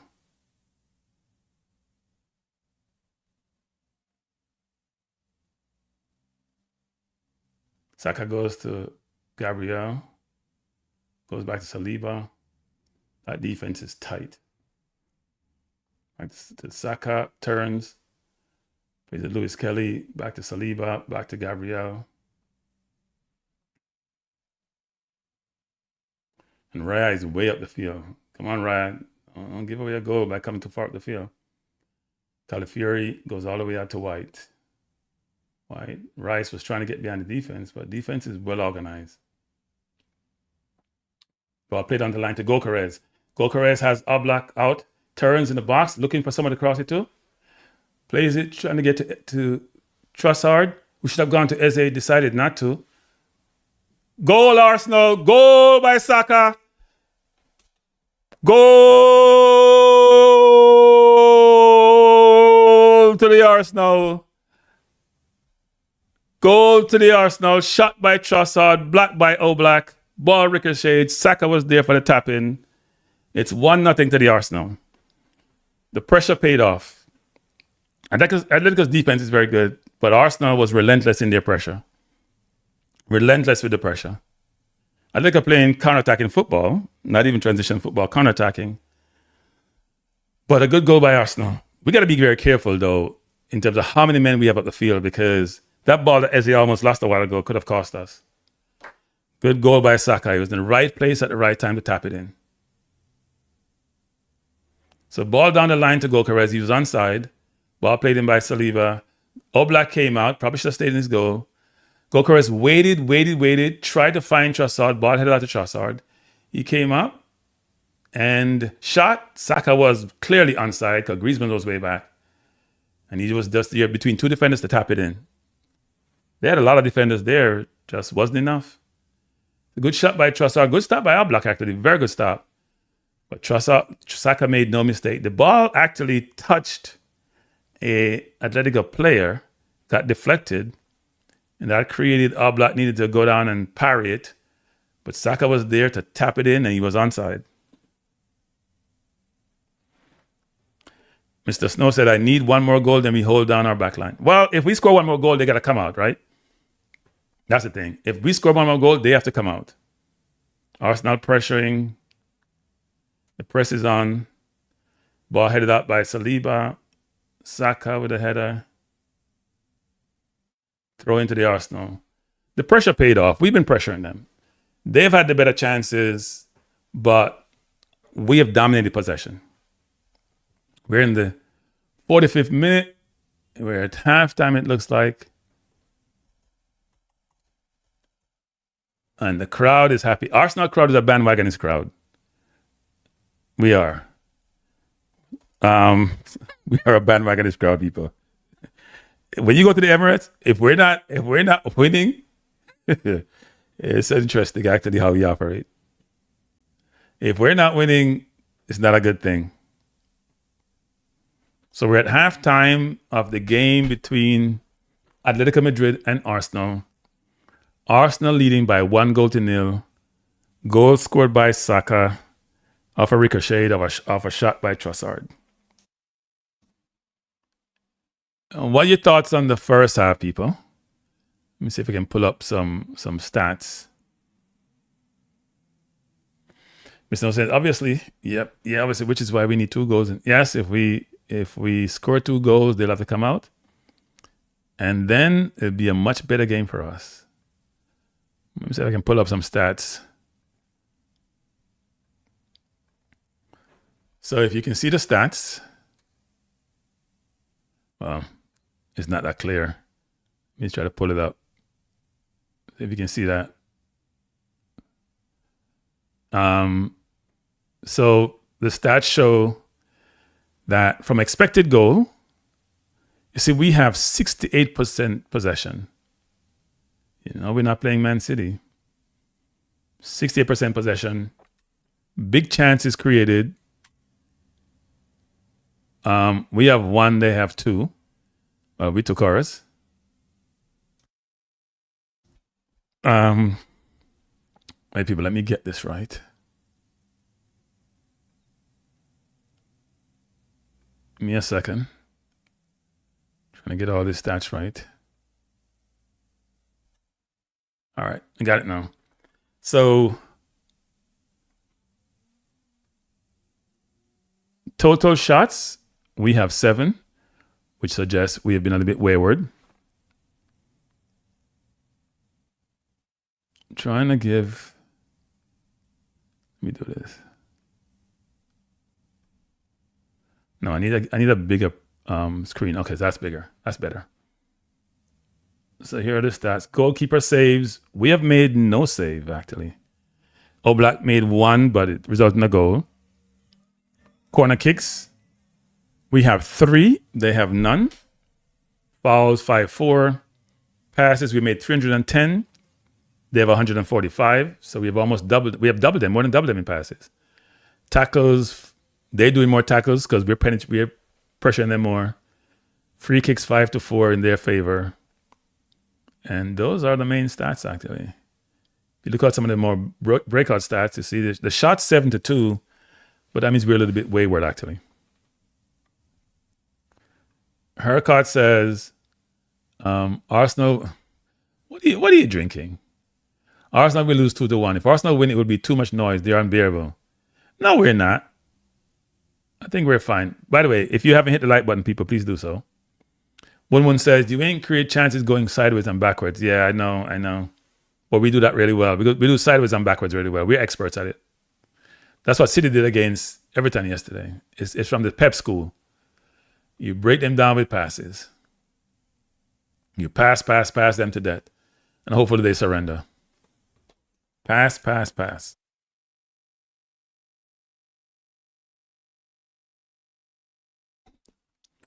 What other stats are here? Not much more. These stats are not. See the ratings for players? Saka, Saliba, and Rice have the better stats. I think most of them, I haven't seen a big differentiation in terms of who's playing well versus not well for either team, actually. I don't think there's been a standout performance so far, but Saka scored, so he'd get the recognition. One says, our goal is to 2 passes, shot, and follow. Their chances are under 4 passes. 80% of the goals scored from open play in Premier League are 4 passes or less. Well, we make 20 or 30 before we get there. One said, Atletico, PSG, and Bayern are the top 3 scorers in the CL. They all play forward pass. Well, Atletico is not playing a lot of... They play forward pass, and they had a couple chances today. Big chances, actually. But you notice the chances come from the left side, because Calafiori is defensively suspect. I would put in Nkappi actually instead of Calafiori. Because we're not getting the offense of the Calafiori we're looking for. I would put Nkappi around there because I don't trust Calafiori defensively. Good player, physical player, I don't trust him defensively. I think we should replace him with Calafiori. Still keep the same midfield, but replace Calafiori with Nkappi. We don't need that much more bodies forward. But we need to solidify our defense. Nkappi will get on the wing and go wide, but he'll not get beaten defensively. It was a really good play by Gyökeres, though. Really good play. Eze was calling for that ball, but Trossard wanted to score. It was a good shot by Trossard because the goal was all blocked up. You had 3, 6, 7 Atletico player there versus 6 Arsenal player. And 40 Arsenal players were almost on outside of the box. One says, pass, don't score a goal. City passed and passes and created how many chances?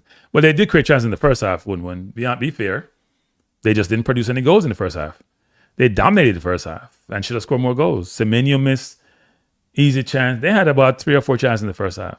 If you don't take a chance in football, as Jamaica knows from playing against Curacao in Jamaica, when they had 5 big chances, then you get punished for it. He said, they are a counter-attacking team. That's where they're trying. Yeah, they are. But I've seen games where they play through the lines too. He said, pass inside. Well, you got to pass sideways to go forward, right? But I think the problem I have with Arsenal is that when the ball goes forward, except the Gyökeres when he's deep, the help is not coming quick enough. And Gyökeres is not the best hold-up player to be able to fan out, to get rid of somebody one-on-one. He's not going to do like a Jesus and bamboozle you. So you have to be very careful when you pass the ball between the lines deep and he doesn't have enough help because the help doesn't come quick enough. Eze and Saka on the right side, or Trossard, Lewis Skelly on the left side has to be that help. Because Eze is playing sometimes more right than left. But as we can see from the score here, and also from play, it's been a good half for Arsenal. We started off very slow. Well, we started really good. Then they pressured us, and then we started pressuring again. If you look at these scores so far, Ray has a 6.6, probably mainly about his distribution. White, 6.4. As usual, Gyökeres is a 6. I don't know what happened to these people. Uh-oh. My stream just died.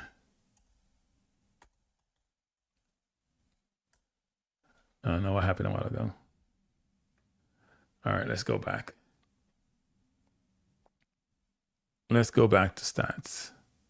We go to lineup. So you can see from these lineup scores here.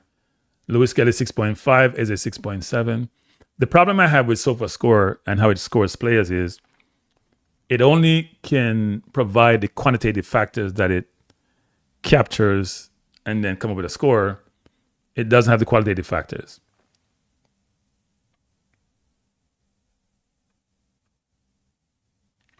Yeah, not only Lewis Kelly want to make the forward pass. I think SA wants to make the forward pass, but Atletico is hard to penetrate. They've always known for their defense, and this today is no different, right? As you can see, Simeone and Lookman are supposedly the worst players for Atletico.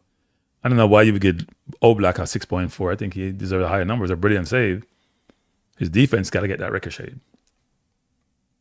Got to get that ricochet. Alvarez has been okay. Lookman has not been as good as they probably would like. I thought Koke has been good, actually, in the middle. But yeah, people, so that's the stats for the first half. We'll bring it back at the end of the game. But if you're just joining us, we are watching the game Champions League semifinal. Arsenal has not been in the semifinal Champions League forever. We have never won the competition. And this year, if we get to the final, we're going to be underdogs to win. But you got to be in it to win it. That's the thing. But we'll be ready to be underdogs because the favorite team to win is PSG or Bayern, depending on which one win tomorrow.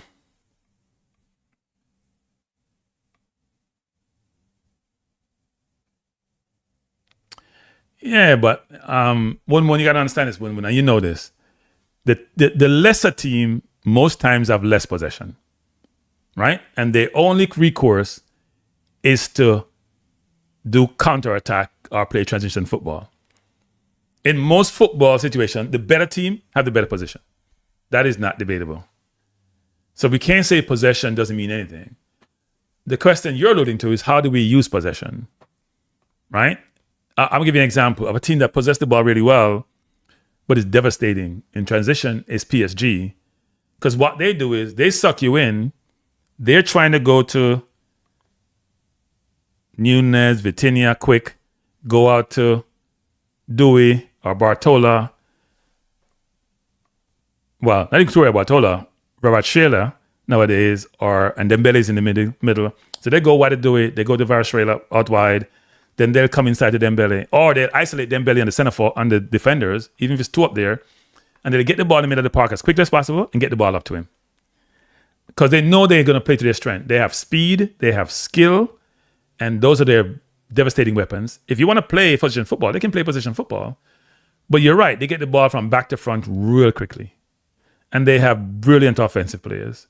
And they can play in tight spaces. So they can afford to play the way they do. Bayern is more surgical in their approach, right? But they have devastating wingers in Diaz and Olises also.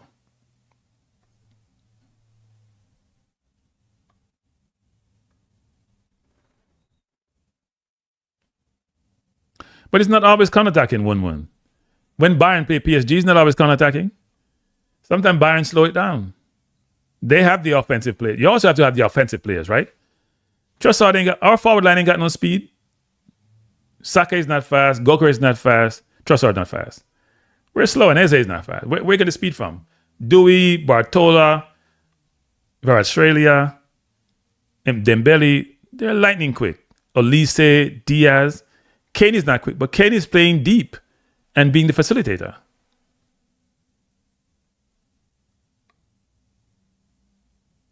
Now, I would agree, and you allow the defense to reset when you slow the game down. But there's also the notion is if you have the ball, you can't lose, right? There's also that school of thought. So the game has to be a hybrid, which is if the chance presents itself, I play forward quickly. If it doesn't, then I find a way to penetrate by keeping the ball, because you can rest on offense. You can't rest on defense. You can rest on offense. No, guys, I think you guys are missing the point. You guys want to point out aberration. Show me the stats in football where the team with the less possession win more often than not. Because what you're basically saying is that the teams with less possession normally the ones who win. And it's contrary to that. That's not true.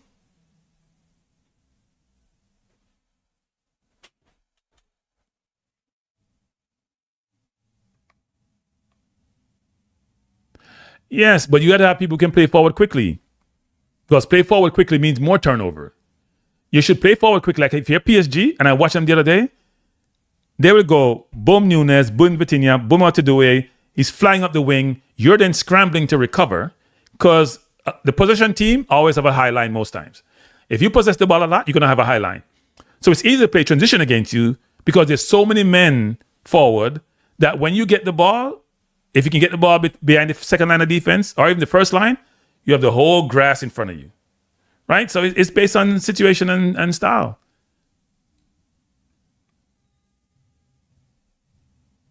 Yeah, but you see, what you're saying, win-win, is this, which is if you play forward quickly, people, then the defense don't have time to set. If you play as slow as we're playing, which I agree with, then all Athletic have to do is just sit back, wait, hope they toe it off our foot, and then they counter. Because you have all everybody forward. All we have back most time is Gabriel and Saliba, you know. We have two defenders back. White is down the wing. Calafiori is always inside, right? When Nkapie is there, Nkapie is on the outside. Lewis Kelly going to be forward. Sometimes Rice will drop back, but sometimes Rice is forward. So you have two defenders. So if I can get the ball behind the second line of defense, I have two defenders to outrun. If I'm quick enough, I get by them. Or if I get it wide to a Lookman, for example, and it's behind White, the way we lost at City, when we lost at City was they threw the ball behind the first line of defense, behind Martinelli. That's how they scored. They got on the wing, the way Doku played it into Riley, and then the ball went inside to Haaland, who scored. But they did that quickly, right? So that's why your defense set has to cover the spaces the right way. So when you are pressing, you're not even so vulnerable. And when you're attacking, you're considering, if I lose the ball, what do I do? You have to do that. You can't just press, don't realizing that, you know what? I'm vulnerable when I press. Or if I'm attacking and I'm deep in the opponent's territory, you have to consider, if we lose the ball, what's my just transition defense going to look like? I don't agree with you, Mun. I don't agree. Because the nature of anything in life is this. The faster I do it, the less accurate I'm going to do it. That's a fact. If I make a 5-yard pass to White, it's comfortable. If I make a 30-yard pass to Gokares, there's less chance of it being successful. Saliba is making more and more mistakes nowadays. He's dribbling the ball into trouble sometimes. I don't mind him beating the first man, but sometimes it's like he's lack awareness that he may not have gotten rid of the man. The man may be there to throw the ball off his foot and sometimes get dispossessed. I do think he has to make some... he has to give an opportunity to pass the ball to somebody inside too. People got to move off their man. Eze walks too much. And Rice and Lewis Kelly got to give him options, but not in a position where they're also in dangerous position where they lose the ball, we're in trouble.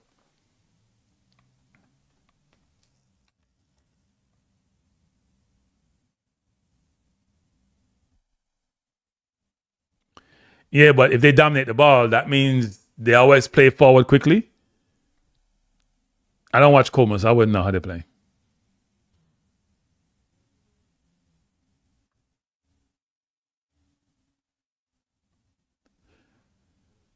All right, 1-1.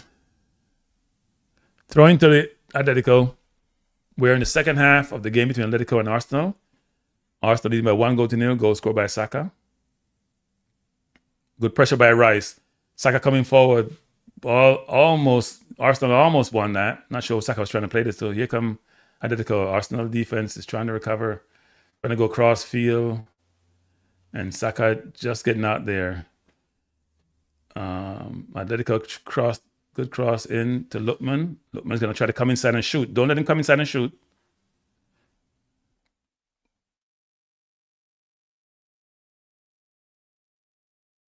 Good pressure by Atletico. Is Gokares feeling the ball really well. Pull down, fall against Gokares. Free kick to the Arsenal. Gokares has been doing a good job, actually. Trying to manhandle the Atletico defense.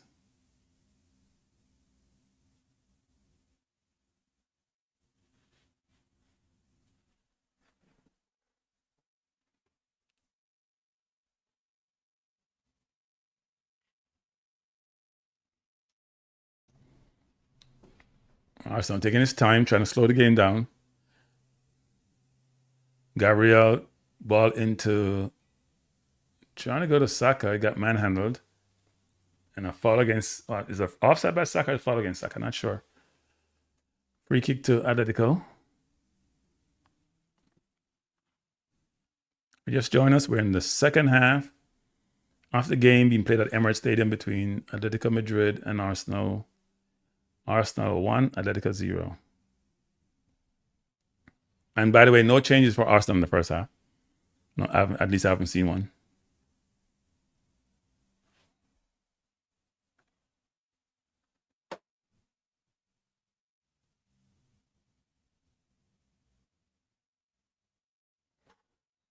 Here comes Atletico.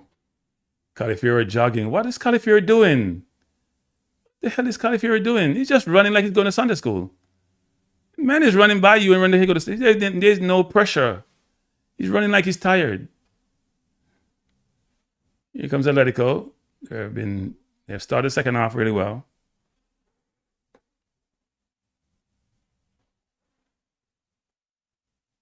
Oh, let's not talk about Man U 1-1. Come on.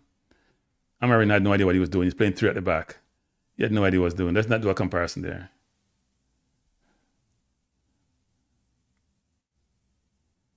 Here comes Atletico. Really bad pass by Griezmann. Rice has the ball. He has numbers coming forward. Gokares busting his butt going forward. Here comes Trossard. Should just go to SA. He got pulled down. Should be a yellow card. But referee's not giving a yellow. Llorente pulled him down, but ref not giving a yellow. Really, referee? He turned him. He grabbed his shirt, pulled him down. Europe is weird. Like, Europe gives penalty for nonsense, except to Arsenal, obviously. Especially in handball. And then they have clear, deliberate foul to slow the game down. And you give no yellow card. Like, it's weird, actually.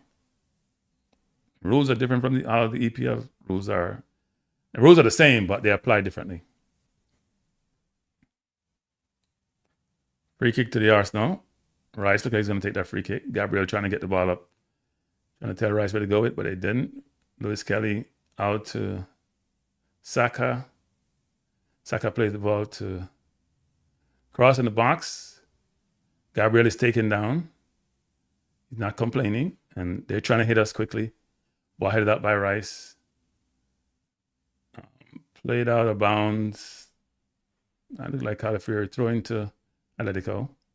Let's see something here. Oh, Gabriel fell. Yes, pulling Gabriel left, right, and center. They're calling nothing.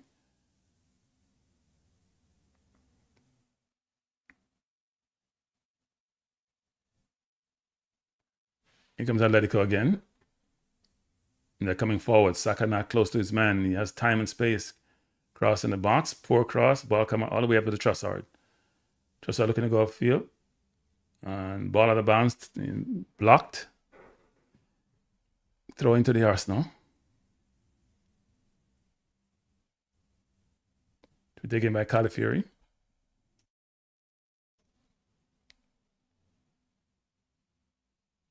And as usual, we take 30 seconds to throw the ball because that's what we do as Arsenal. Califieri throws it over. Gokares fell. And here comes Atletico.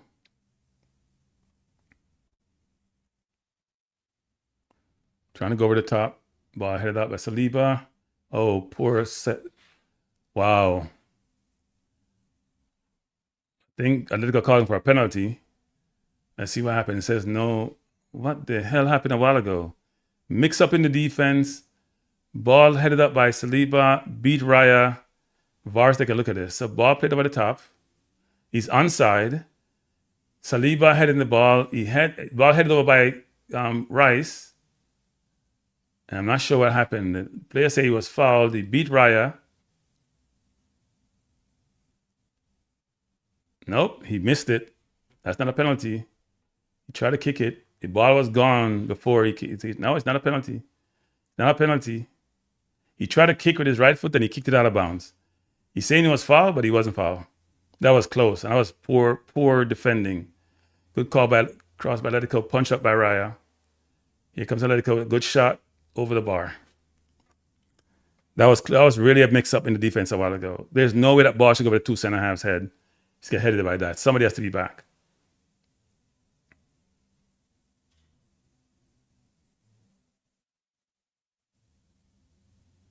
Somebody's back. That's a really bad mix-up by Arsenal. Yeah, they play the ball long. That's not. Come on, 1-1. Do better, 1-1. 1-1 be better. That's a 50-50 ball they played 1-1. That ball was played to nobody. That's not playing forward fast. That's just kicking and hoping. Let's not go there 1-1. I'm very surprised at you. You call that playing forward fast. I call it kick and hope. That's not playing forward fast. But PSG just play forward fast. That ball should just be headed up by Arsenal. That's not playing forward fast. Come on. That's kick and hope football. We don't play that kind of football in modern football. That has nothing to do with playing forward fast. That's not playing forward fast 1-1. You sort of confusing what playing forward fast meaning. You can have possession and play forward fast versus how slow we play. That's a kick and hope football. That's how Jamaica plays. What's Calafiori doing? Arteta, he needs to come, Arteta. He needs to get off the field. He's totally clueless nowadays. Good tackle by Arsenal. Calafiori is out of this. I don't know why you're putting Cappy on the field. You're leading. That's not rocket science.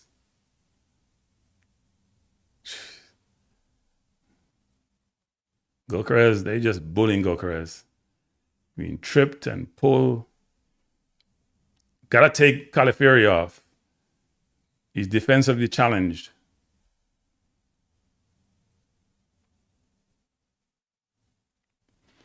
Here comes Atletico again. We're in the 53rd minute, and they're coming forward with purpose, and we're making mistakes.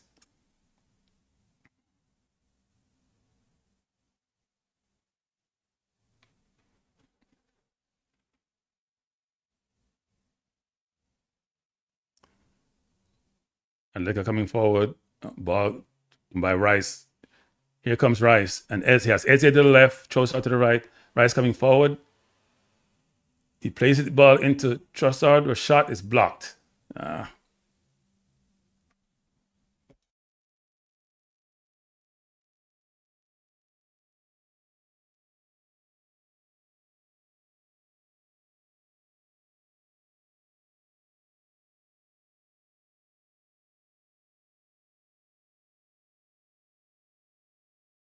All right, cool. All right, cool. Oh, Arsenal falling asleep defensively. All right. Here comes Arsenal. Trossard. Good ball into Calafiori. Calafiori coming forward. There's no help. Where is Eze?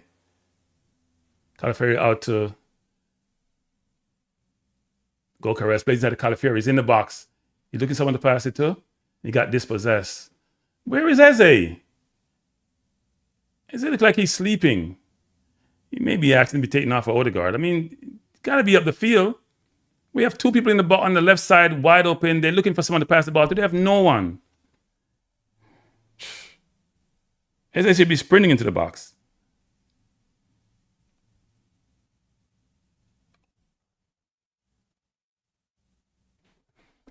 Not good. Here comes Atletico again. We're in the 55th minute. Arsenal 1, Atletico 0. And they have room. Good shot, good block by Raya. Wow. I think Arsenal player got fouled. Wow. They're walking through us now. Literally walking through us. Griezmann came, he blocked it. Good block by Raya. Gabriel was there. Wow. I don't think Gabriel got fouled. We're now getting to be wide open.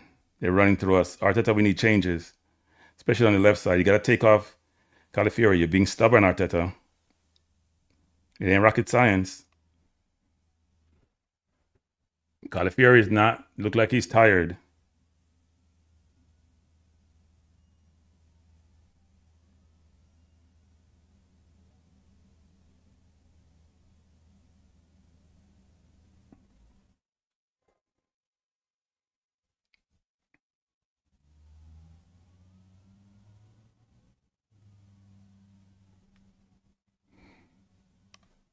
Sorry, people, I have a text here I have to address too.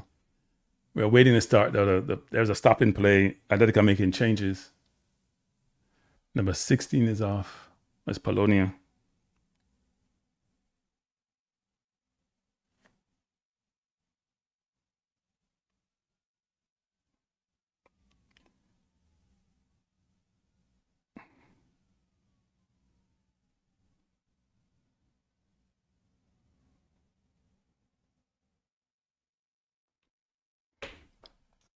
Arsenal making change. And Cappy coming on, Calafiori coming off, and it looked like Madueke coming on. Madueke coming on for who? I don't see who's coming on for. And I can't listen to the stream. Eze coming off. Yeah, Eze was a little bit out of the game, actually. So how the hell are we going to play this? We're going to play Saka. Oh, Odegaard coming on. So they're making 3 changes. Eze off. Look like Trossard off. And, or Saka off. Is Saka off? Or he's going to give the Saka, Madueke on. Or he's going to give the badge to Odegaard. Yeah, Eze is not in the game. Like playing at his own pace. And Calafiori just lost defensively, so it's a good change. It's like Saka is going to be off for Odegaard. So Trossard is still on. So it's Madueke, Saka off, Odegaard, Eze, Saka, and Calafiori off, Madueke, Odegaard, and then Cappy on.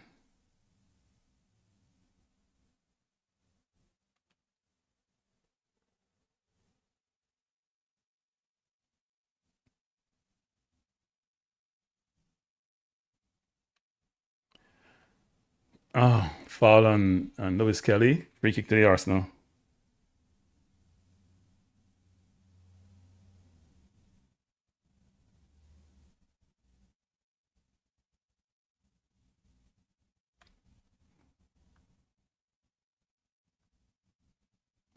Like the referee don't give yellow card at all.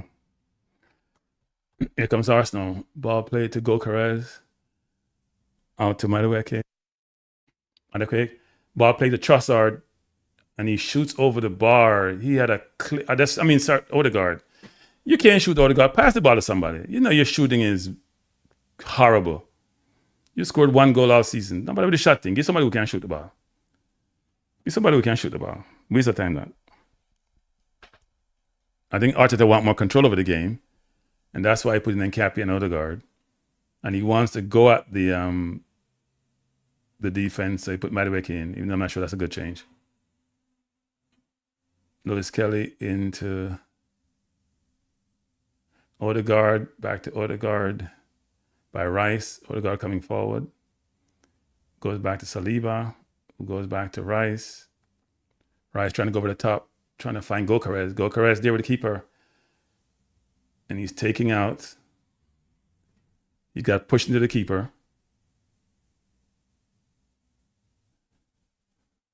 And Gokares is not happy.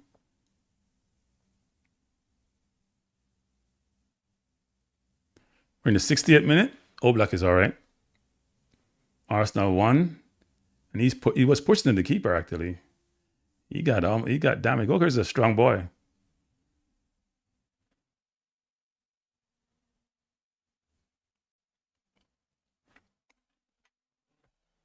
Here comes Atletico again. They're doing a good job of getting the balls there between way up the field, and we're struggling. They're doing really much better second half. We're not as penetrative as we should be. Here comes Atletico. Odegaard pressing really high. I think Arteta wanted legs on the field. Let's see what happened to these legs.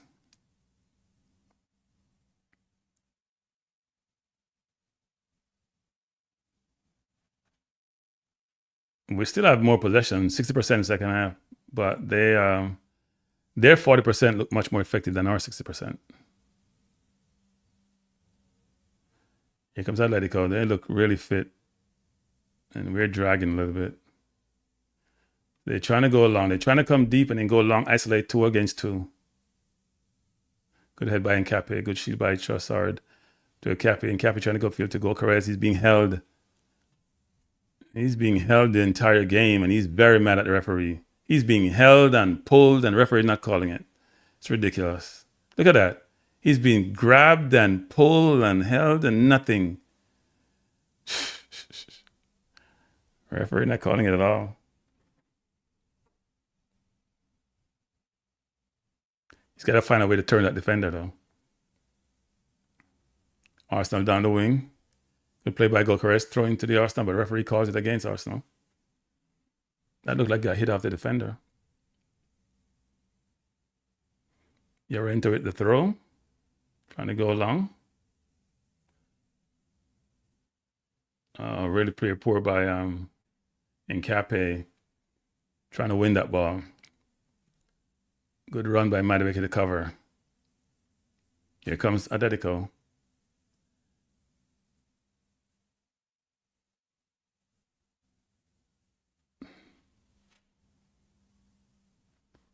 Good play by Rice. Trossard trying to go along over the top. Out of bounds. Throw into. Good play by Trossard. Started over. Throw into Atletico. And they're making more changes. Simeone is making use of his bench.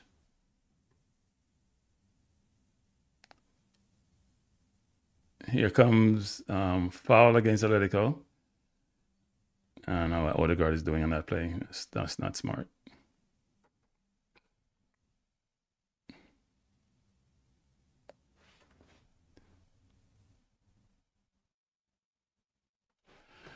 Waiting for a change from Atletico.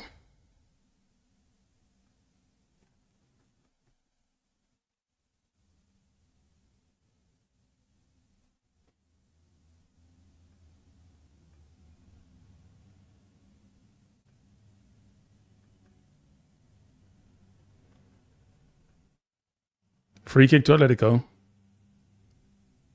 Taken by Griezmann in the box, headed out by Gabriel. Atletico retains possession, trying to go inside. Arsenal trying to pressure. I think we're struggling second half, actually.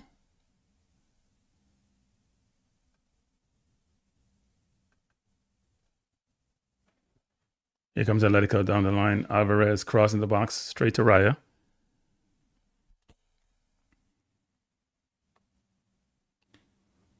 Rice with the ball coming forward. Doesn't have any option. Good run by Gyökeres, and he's very upset he didn't get that ball, and they should have played it. Rice, that's what Rice doesn't do. Play the ball subtly over the top. Here comes Nkape out to Trossard. Trossard coming forward. Goes inside, looking for a pass. Doesn't have any help. Has to go all the way back to Gabriel. Gabriel all the way back to Saliba. Saliba goes outside to White. White slows it down and goes to Odegaard. Odegaard to Rice. Rice to White. And we get that slow play that one has complained about. The sideway passing. Atletico now is going to do a very vigorous pressure, and we got to go long. Great talking about Odegaard has it. Should have gone on the line a while ago. He does. Go to Nkape. Should have put it in the box. Good cross by Nkape. Oh, what a miss by Gyökeres. What a miss. That's a big chance. If he got over that ball, it was coming with pace. Brilliant cross by Nkape. He has to score. That ball is going like a bullet. All he has to do is put his, just ease the ball down. Let's get over the top of it. Good pass by Trossard. Nkape put it right away, right between the two defenders. All he has to do is it's coming quickly, but he doesn't have the control over it. It's going like a bullet. Black would have no... Yeah, it bounced a little bit higher than he expected. But a player in his position has to put that in the net. That was there for the taking. Brilliant cross by Nkape. And Gyökeres has his hands on his mouth, but he has to score. He has to score.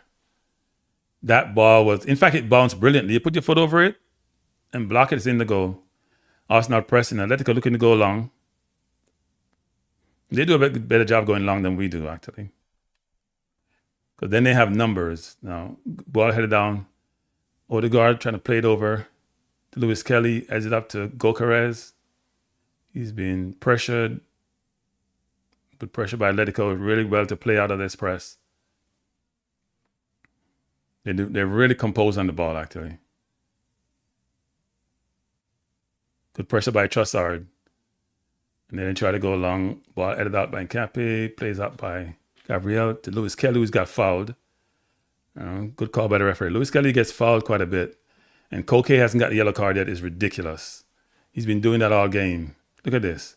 Just jumping the player's back with his elbow. And he's been doing that all game. 1-1, get a rest, 1-1, get a rest. Yes, get a rest, 1-1. It was a counter 1-1 because they were pressing us. If the other team is pressing you and you're going to go behind them, of course you're going to be quicker going upfield. Lord, 1-1. You know, we have to take a break. He has to score that goal. The ball bounced. In fact, it bounced nice. That ball should be ricocheted in the net because it came at ridiculous speed. All you have to do is exit from composure as a player. He has to do that. Brilliant ball by Lewis Kelly. Brilliant. Just a little bit overhit. That was the pass. And Trossard should start moving earlier.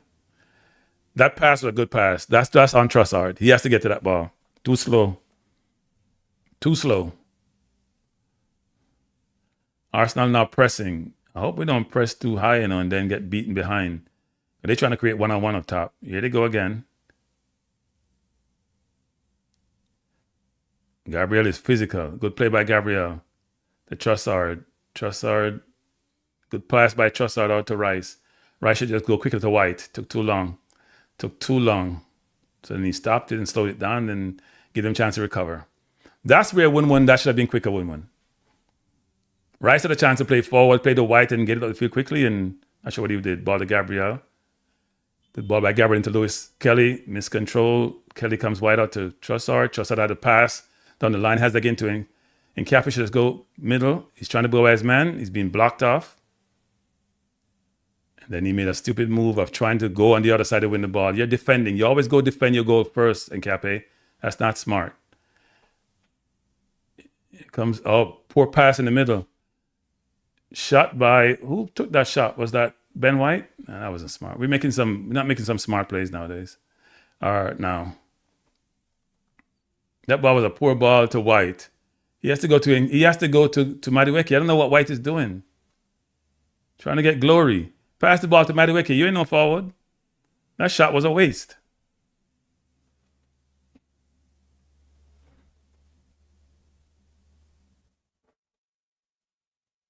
I don't disagree though, win-win, man. I know why you're arguing win-win. I don't disagree now. But I'm saying you can also play forward slowly. If you want to rest, if you want to take the air out of the ball, if you want to find, if the team is playing back. Let me ask you a question, win-win. Somebody play a low block or mid block. Can you play forward quickly? How are you going to do that? When you don't commit men forward. You got to learn to keep the ball. Very important in football. Here comes Atletico again. I don't know if the change for Odegaard makes a difference, actually. I know Eze wasn't playing that well, but at least he's a danger to score. Odegaard isn't. Atletico coming forward, and no one is in front. Ball headed up, and Raya should be getting this. He does. Now he should be moving this quickly. When you win the ball like that, and there's 4 opponents up, that's when you should go quickly. Your goalkeeper should go quickly. I know what Raya trying to do. He's going to go long. So wait until they're set then to go long, and then Gokares got to struggle. Good play by Gokares. Turn his man nicely. Coming forward. Plays the ball beautifully into Trossard. Back to Gokares. Gokares. Ball played to the bounce. Corner to Arsenal. Good play by Gokares. Gokares in the last 2 weeks has not played poorly.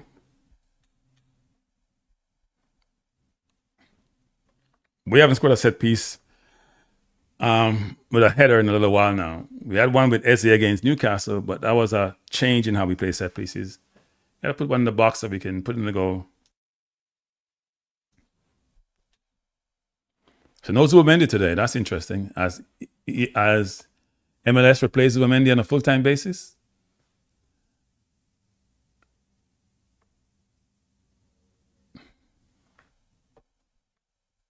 So let's see this corner.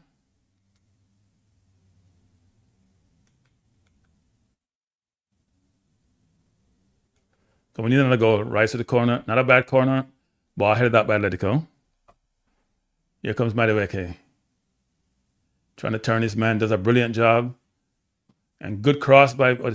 not good cross. He played out of bounds. He's ruffled. You say he was fouled, and I agree with him. But if he just remained calm, he'd be okay. Zubimendi coming on now. Probably for MLS, I would assume. Has to be for MLS. They're not taking anybody else off. I'm not sure I agree with that change anyway. I think MLS had a good game. More Arsenal players are warming up. But it looked like Zubimendi. That's the second changes to be made. So only going to be one round. Oh, Lewis Kelly's down, actually. I didn't see that he was down. Lewis Kelly's down. Not sure what's wrong. Must be cramps. Yep, it's his calf. Cramps seem to be very pervasive nowadays.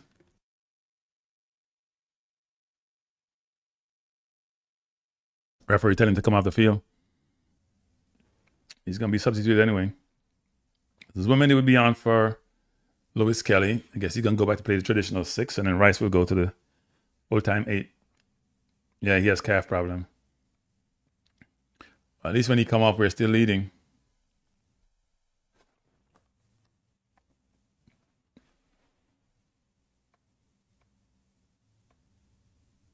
See Lewis Kelly mom. I'm not sure if that's dad. In the stand cheering. They have a video feed of them. So Zubin is on. Lewis Kelly's off. So second window Arsenal made changes. They made 3 previously with Saka, Eze, and Calafiori off, and then Cape, Odegaard, and Madueke on. Goal kick to Atletico. Ball headed out by Gabriel. Arsenal have 70 minutes to hold this lead and go back to Champions League final, which they haven't been forever. Good pressure by Odegaard. Ball played over the top by Oblak. Very good control. Good block by Arsenal, isolated one-on-one. Good pressure by Madueke. Ball out for a corner, blocked by White. Corner to Atletico. I don't know if we're getting tired or not, but sometimes they get behind us so quickly. And we don't do the same. Even though we did get behind and Gokares asked to score that goal. That ball was on a platter. Came in quickly, but it was on a platter. Corner by Atletico, headed out by Arsenal. Gokares still running hard in the 70th minute. Nobody on the outside covering. Corner by Atletico, headed down. Ball into Gabriel. He has a pass. Why don't you just play the ball? Just play the pass out wide, Gabriel. He's there to be played the ball to.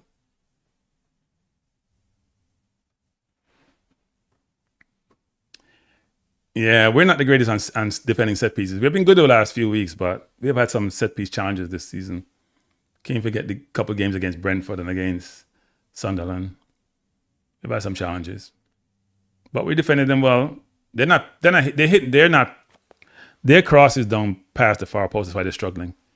Like Rice pass goes over the near post. Theirs doesn't. And that's why they struggle to create anything from their set pieces. Ball headed out by Zubamende. Atletico trying to go between the lines again. Good pressure by Arsenal. Gokares has it. He's been bullied. Shoots. Awful shot. Gokares, you got to make better decisions, Gokares. Come on. That's one time we had the ball and then backpedaling. You got to make better decisions. There should be more composure in that shot. Much more composure in that shot. Come on, you're a center forward, Gokares. Play like it.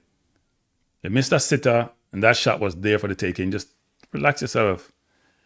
But he probably should be changed soon because he's been working really hard, actually. At some point, he's going to get tired.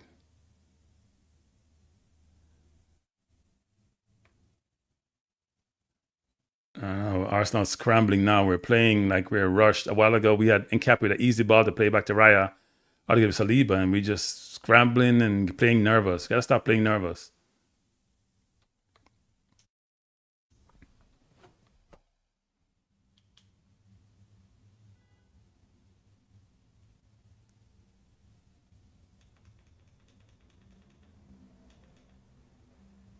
Here's Atletico ball in. Raya with the ball. And Gabriel is down. Like he got hit in the head. Yeah, Gabriel is down. He got hit in the head. I hope it's not a concussion for him. We need him. Oh, Raya. Oh, wow. Raya's knee hit him in the face. Oh, that's not good at all. He may not recover from that. Raya's knee hit him in the face. And as usual, Simeone is having a nightmare on the sideline.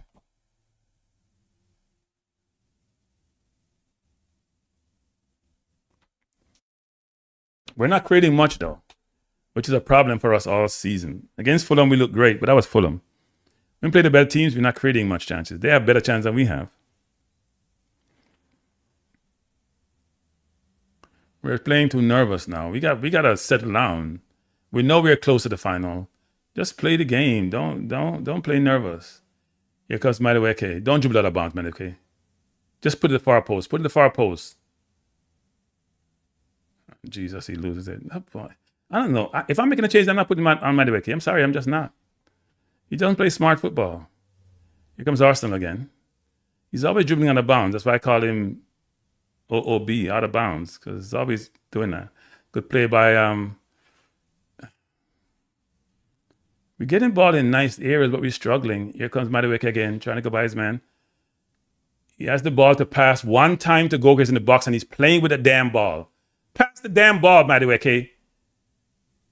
Such an annoying football player. Trossard has it. Trying to cross. Ball played out to Atlético. I don't know what the hell Madueke does on the field. Why is he on the field? I know Dorman is young, but Dorman can't be any damn worse. Never makes good decision. He has it again. Never makes good decision unless he's playing a backward pass. It's crazy. A footballer who's at that level plays football like the way he does. Here comes Odegaard. Odegaard trying to play it into Gokeres. Gokeres fighting. Good play by Zuamende. Plays it out to White. Madueke should go back to White by Odegaard. White crossing. That's poor. You're playing the ball in section where you can't have no space. Can't do much with it. This is so annoying to watch. We're not playing smart. And we're overplaying the right side of the field. Because whenever Odegaard come on the damn field, that's what we do. We overplay one side of the field. Because he only plays on one side. Whenever he's in the games, what we do, we overplay the right side of the field. Here comes Atletico. Good play by Saliba. Won the ball back. They're trying to come in the box. Ball played out. Controlled by Odegaard. Played out by Arsenal. Atletico now have their team up. Now is when we should counter a 1-1 if we win it. Then we have nobody up there. Cross in the box, headed up by Gabriel.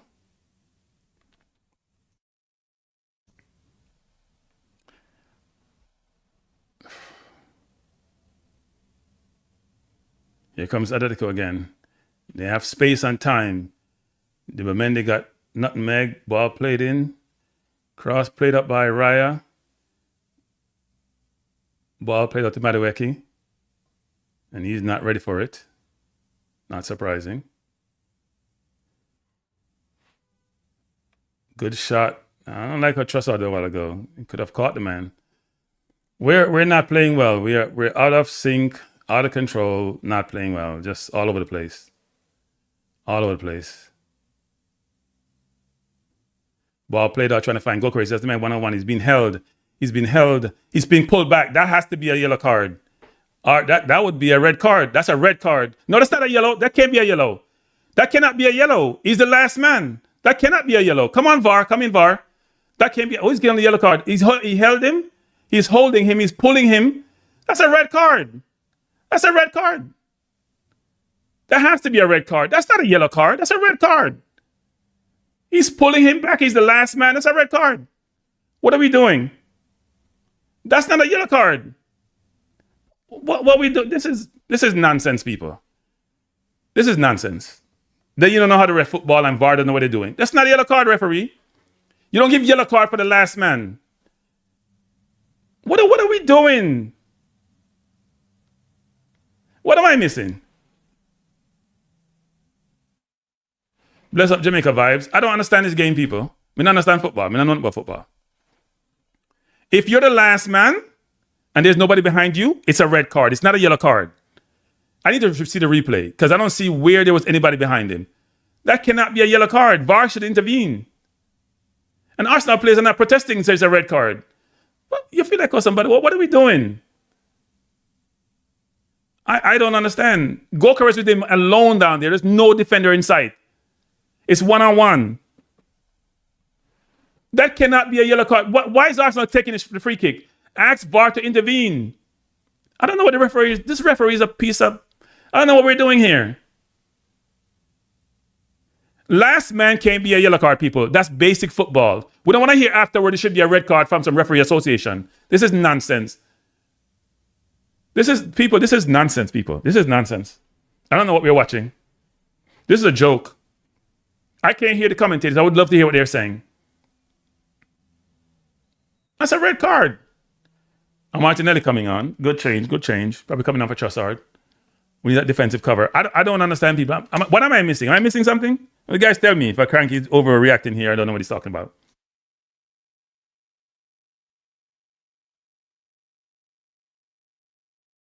What I saw was a last man. People, when you're playing a game, if you're the last defender, it's like the goalkeeper is behind you. There got to be two people there for you not to be offside, right? If you're the last man and the defender turns you and it's called a foul, it cannot be a yellow card. Unless the defender is side, we could cover, then it would not be a goal scoring opportunity, right? Then it won't be a goal scoring opportunity. There's another defender there could cover for you. There is no defenders in sight. I know it's a little way up the field, but that's a player red card. If you're over the halfway, it's a player red card. I don't know what the hell we're doing. That is unbelievable. And then Arsenal players are not protesting as a red card. Wow. This is amazing. I don't know what's happening. I'm missing something. Goalkeepers again. It wasn't an offside. He got a yellow card. What the hell are we doing? Martinelli putting under pressure. I am confused. I am totally confused. See, I have somebody crying. Is that an Arsenal fan or is that an Atletico fan? Atletico fan. It's an Arsenal fan. Here comes Arsenal again. Martinelli trying to run by his man. Brilliant run by Martinelli. Corner to Arsenal. Martinelli looks like he has energy. 1-1. Thanks for the support, sir. I truly appreciate it. Thanks for supporting the channel. Good run by Martinelli.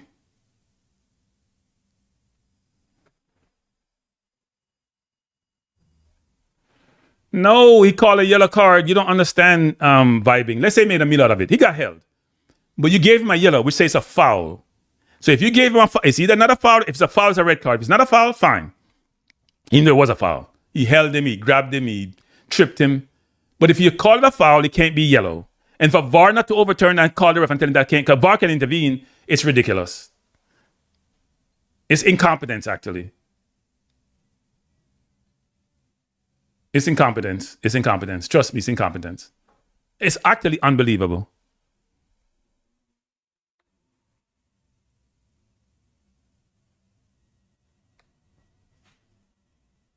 Yeah.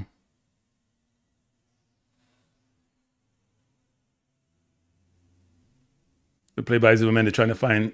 Again, he turned him. Again, he fouled him. Again, and the ref not calling. This ref is horrible. Horrible. And here, Atletico come 1-on-1. Raya is exposed. Wow, they got away. We got away with that one. Good play by Madueke to Odegaard. She go back to Madueke. Ball played over the top, trying to find Madueke. Not the best pass. Referee doesn't call foul against Gokares. He gets fouled every single play. He's getting fouled every single play. Good pressure by Madueke. Ball played out, headed down by Arsenal. Zuberman pressuring. Arsenal trying to pressure and doing a good job.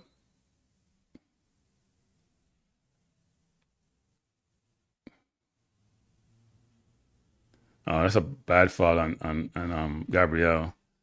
We're in the 86th minute of play. Arsenal is close to the promised land, but it's still far away because Atletico look dangerous periodically.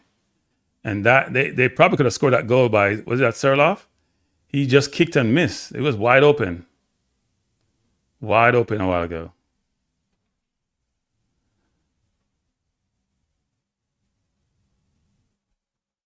He was wide. He should have done better with that shot. That could have been a goal. Yeah, they've got like 4 or 5 of them. We can't play against PSG. If we get through this, we can't play against PSG at Bayern like this. We won't get slaughtered.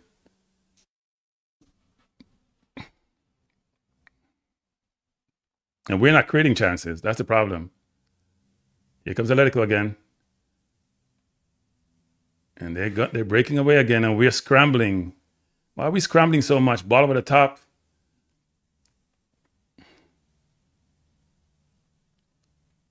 Good play by Nkape. Ball played out by Arsenal.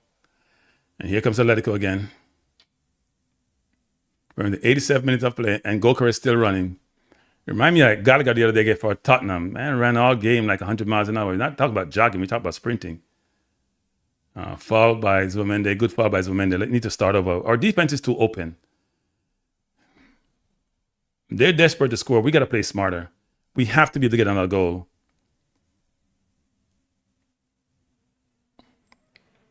Here comes Atletico.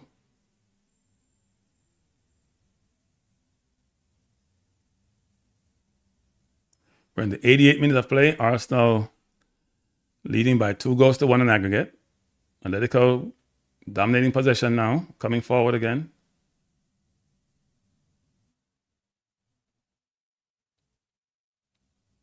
We're playing spaces. We got to pressure the ball. We're not pressuring the ball.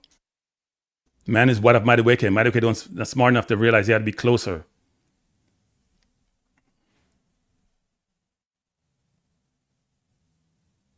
Here comes, nobody's pressuring the ball. He has a chance to shoot, but it's a hopeful shot over the bar. 89th minute. That was Alex B. Not a good shot by Alex B. Now, I would agree with that 1-1. They probably created more 5 shots. They created about 2 or 3 in the first half and about 4 in the second half. We haven't created enough chances. And not just because we're just playing slow ball, it's because the players up front just making bad decisions. We're not getting... I don't understand how we're playing. We play with so much 2 defenders back most of the time, right? Because our left and right back will all go forward. And yet you should be having more of the ball in dangerous position. Controlled by Martinelli inside. Good turn by Odegaard. He's being held. He's coming forward. He plays it into Martinelli. Martinelli back to Odegaard. Odegaard back to Martinelli. Bad pass by Odegaard. Not enough pace on it. Good pressure by Gabriel. Gabriel is such a physical player. We're in the 90th minute. And a foul against Atletico. They're taking the free kick quickly. Let's see how much minutes. 5 minutes, I think. Is it 5 minutes? I think it's 5 minutes on the board. Or 6 minutes, one of them. 5 minutes of extra time. So Arsenal is 5 minutes from Champions League final.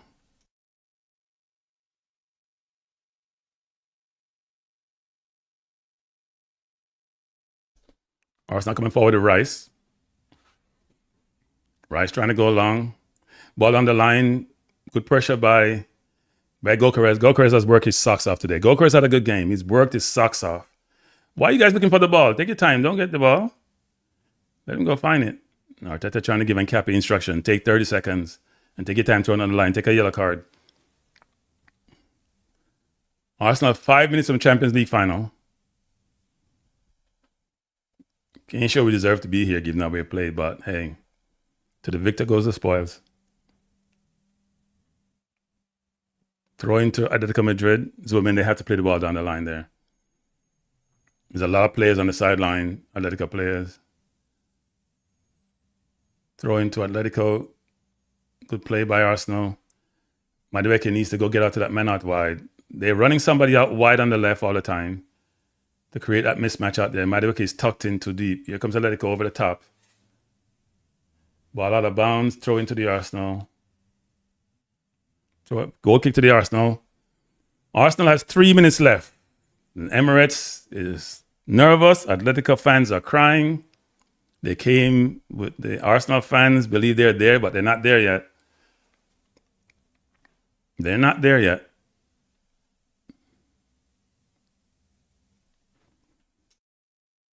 Arsenal have a chance to win 2 trophies.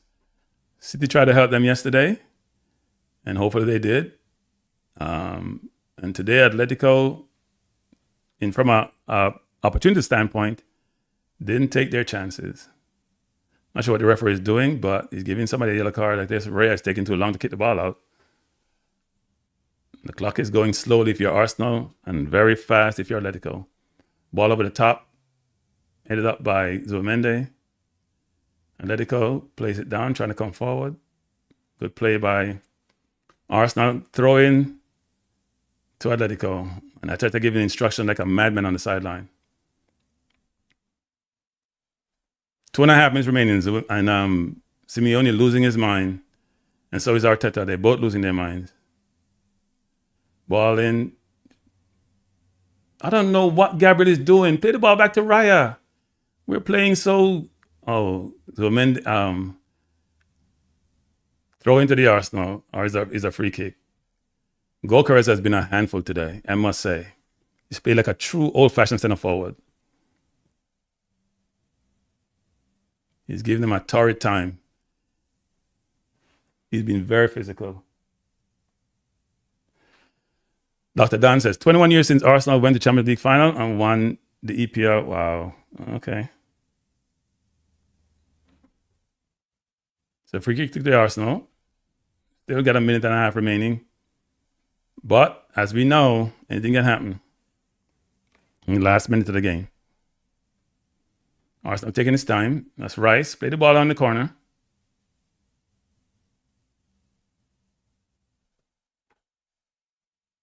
Ball is played down to the corner to Gokares. It's out of bounds. Throw into Atletico Madrid. They're deep in their half. They only have 1 minute and something remaining. Ref may play up to 6 minutes. For Arsenal, they try to delay the game. It's actually raining in North London like it normally is. Ball headed up by Arsenal. Played on by Zubimendi. Play up by Atletico. Here comes White. Headed out. Odegaard chasing.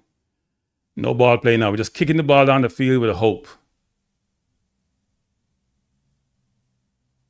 Martinelli pushed out of bounds. That's not good. That's not good. And you're trying to find the ball. A referee is telling him to hold up. And they're telling him to... Atletico complaining about the clock. Yellow card to who? Yellow card to the bench for Atletico. And also to Koke, the captain for Atletico. Or is it Calafiori got a yellow card? Not sure. Ball throw down the wing. Headed out by Arsenal. Another throw to Atletico. The 5 minutes are probably going to be up, but I think he's going to put about a minute extra time. It's crazy out there. They can't find the ball. And Simeone everybody's losing their mind, people. Everybody's losing their mind. There's only can be one victor. 5 minutes are up. Let's see what happens. Calafiori is being sent away because I think he got into it with somebody. It's crazy on the sideline.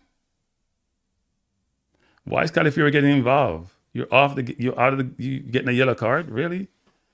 Throw into Atletico. Arsenal plays it up. Arsenal won. Game is over. Arsenal won. Atletico 0. So Arsenal are in the Champions League final. Good win, Arsenal, but we're just scrambling to get to the finish line, people. Scrambling. So Dr. Dan said, this year you'll win the EPL and go to the champs. Won't win the champs, though. You know, people, I find that interesting. So didn't we beat Bayern during the year? Dr. Dan, what's the game with Bayern? People, don't let all this offensive game fool you. Arsenal is a good team. They got the Champions League. They're in line to win the EPL if they win the next 3 games. And they're in the Champions League final. They must be doing something right. I know it's not pretty football. I know we're not creating chance like we should. I know the other teams are taking their chances. But come on. Come on. Give them some credit. Dr. Dan, I'm on the stream. You know that. You got to call on the other phone. Oh. Yeah, call the other line. 347 line. All right. People. I don't know why people are giving us such a hard time. We don't deserve the hard time. Right? We don't deserve the hard time. We're in the Champions League final. How many teams can say that? From the English Premier League. Yes, good evening. Yo, Cranky. Yes, sir. Okay, so let me make this argument. I will never forget this. 2005, Ronaldinho scored Belletti scored, deflected goal, was raining, and Arsenal lost to Barcelona. This was 2005 Champions League, and then so 21 years later, and then that year is when the Invincible, right? I believe that was Invincible that year. I think it was when if I'm not too sure. But my point is, Cranky, you made an interesting point, which is true. Arsenal did beat Bayern Munich in a highly competitive game. But one thing you gotta understand, Bayern Munich is peaking right now. Arsenal was going backwards. That time Arsenal was overplaying every team. So right? And after that, I have a question for you. What do they say win championships? Defense. Okay. That's all I gotta say. But you have to stop them. We have the best defense in football. Period. Yeah, Premier League, Cranky, Champions League. Cranky. Yes. To be honest with you, you guys has been leaking goals. That's number one. Number two, which team in the past month have you played that has the potency of PSG or Bayern Munich score wise? Tell me right now. Man City. Come on, Cranky. We played Man City has potency. What are you talking about? Cranky, Man City is inconsistent. You're looking at teams. You have the potency of PSG. PSG has roll of time. That's the whole French team right there. You have Bayern Munich, who has Elise, and nobody can stop. These are what Elise did to PSG back. So you know in life, Superman has kryptonite, right? Okay. So if we get Timber back, Timber is anybody on the left kryptonite, and Nkape is kryptonite on the left, and Timber kryptonite on the right. Two kryptonites there. I'm not arguing that Arsenal doesn't have a chance. They're not. But what I'm trying to say is the potency of those two teams, especially now that they're peaking at the right time, is look. On paper, offensively we are challenged, right? Don't disagree with that. And on paper, it looked almost like a mismatch given how we've been playing and how they've been playing. But I can remember Inter playing the great Bayern team, and Marino have Inter, and what happened to Bayern? Not Bayern. Barcelona. What happened to Barcelona? With all the potency exactly. Because you play smart, you play counter-attacking football. They got a good counter-attack, and then Marino parked the whole of Milan in front of the goal. Yes, that's what we got to do, and we have the ability to park in front of the goal. We do that every game anyway. Again, that's what I'm saying. But the problem I'm trying to say is, it's like these teams are gonna pass around the pass. You can't run more than the ball. It doesn't matter how. Atletico Madrid had like 5-6 chances today. Well, these teams are going to put away their chances. Yeah, look, we have to be better, right? We have to be better. They got too much chances today. Seriously, they got too much chances today. Not only that, we weren't clinical in the final third. Eze was out of the game. I don't know what he was doing. The midfield didn't dominate. I thought we would. Their midfield, to me, was better than our midfield, and that then allowed them. And they were playing counter-attacking football because we're way up the field, right? But at the end of the day, I think with a good defense, you can win games, no matter how good the other team is. No, I mean, I definitely agree. I feel like if Arsenal goes up by 1 goal, it's over because their defense is that good. I do agree because today we almost gave away a goal when who was it that had the ball in the middle of the field? Was it Calafiori headed and he almost got through to the forward, and then it was a brilliant block by Gabriel as he normally does. But we weren't as great defensive as we should be today. We weren't as great as we should be. I mean, they held off, but what I'm saying is, Cranky, like, the game, football is like this. You have talent and you have some luck, right? Yep. Every game. Look at the game Man City last night. They had luck. They draw the game. The team had luck because Man City was pushing and then they gave away the goal. You know what I mean? So every team has luck on their side, right? Let me just say, we're not Inter who played last year final and got embarrassed by PSG, right? We're not that team. Remember we played PSG. I don't think that's gonna happen because I don't see you guys give up more than 2 goals. So I don't think that's gonna happen. So, but I can see PSG pass the ball around you guys. Easily. What we have to do, we shouldn't press. We shouldn't press them. That's where they're dangerous. We don't. No. You press start. No, listen, Dr. Dan. You press start just over the halfway line. You don't. When you press them deep, you expose yourself. So they're so quick and they're too quick and skillful. You need to have enough cover when they beat you one-on-one for somebody else to be able to recover. When you're stretched, that doesn't happen. The mistake Bayern teams are playing, they go way up the field on them. They play the ball inside to one of the midfielder. They go outside to Barcola, to Varashelia. They go outside to Dewey, and you're then scrambling and trying to recover, and you're all over the place. Don't forget about a Ballon d'Or winner too. Well, Dembele, that's what I'm saying. Dembele is in the middle. So what they do is they try to get him even 1-on-2. They don't care. As long as they can get the ball out behind the first line of defense as quickly as possible, they're gone. I have a question for you. Who's their striker? This is random. Dembele. They play in a false nine with Dembele. Exactly. Who that came from? Pep Guardiola and Barcelona. That's Pep with Messi, yeah. But that's what I'm saying, Cranky. It's like we're talking like the game is over. They're up 4-3. They're still, they can lose. Bayern is home. We're talking like it is. But I do think that, though, to be honest with you, I think you guys have a better opportunity to win Bayern versus PSG. That midfield of PSG's, that little wizard, that little wizard there, that Wolves, he left the Premier League and went to France. The Wolves sold that guy Matinho. What is his name? Yeah, Vitinha was at Wolves. Didn't get much game time. Went back to Portugal. Then went to. Did he go to PSG or Italy? He went to PSG, and it's been brilliant. But he was at Wolves and didn't get a lot of game time at Wolves. He's arguably one of the most wanted right now. If he managed to leave, he's not leaving. PSG has too much money for him to go in place. Yeah, so I do think that like you guys will definitely beat Bayern if Bayern. I think you guys have a better opportunity to beat Bayern, mainly because you guys beat them already. You guys know their strength. But I'm telling you, man, Luis Diaz is playing much better. You have I don't know. Luis Diaz didn't play against us actually. He was on a red card then. Exactly. I don't know how England make get out of their grasp. What's his name? Elise. I don't know why they didn't. He wanted to go to France. He wanted to play. No, he wanted to play for England. They just didn't call him. He did many interviews. They didn't call him. He wanted to play. Oh yeah. They didn't call him. Well, he was at. Yeah. I think he was at Arsenal. You know. He was at Arsenal. He got rejected. He got rejected by Arsenal. Eze got rejected by Arsenal. Kane got rejected by Arsenal. You know how much players we reject? He was U21. He played U21 for them. Okay. He played U21 for them. All of them. They all got. But the point is, he's playing really well. He gave the Portugal left back a hard time last game. I've never seen a player give him such a hard time. He destroyed Mendes. He destroyed him. He destroyed him. Exactly. He didn't give him a hard time. He destroyed him. Mendes is literally the best left back in the world right now. And we got to be careful. When we make those statements, we got to be very careful, people. He's the best total left back. He's not the best defender. And that's part of his problem. He's not the best defender. He's brilliant going forward, and he's a very good defender, but he ain't the best. And Cap is a better defender than him. But holistically, in terms of left back, yeah, but we got to be very careful when we think about matchups. And Cap wouldn't get beaten as much as he got beaten against Olise. First of all, and Cap can play in your body. Yeah, he's a good reader of the ball. He's very strong. So, yes, you're right. But he doesn't. But Mendes is a brilliant player. Mendes and they have two of the best.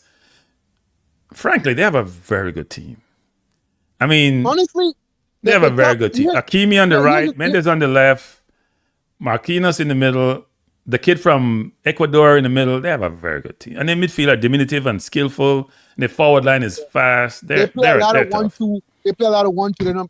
Here's the thing. I think that, Cranky, the top three team that's been the most consistent in Europe this year is in the semifinals. So that's true. That's true.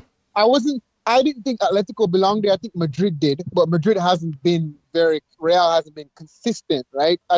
So I do think at the top. So I 100% agree. That's the consistency, right? Arsenal was consistent until about December, and then for some reason, I don't know what happened. we fell off because Arteta overplayed too many people. They're running on fumes. In Europe, 6 of our players have played the most minutes out of the top 8.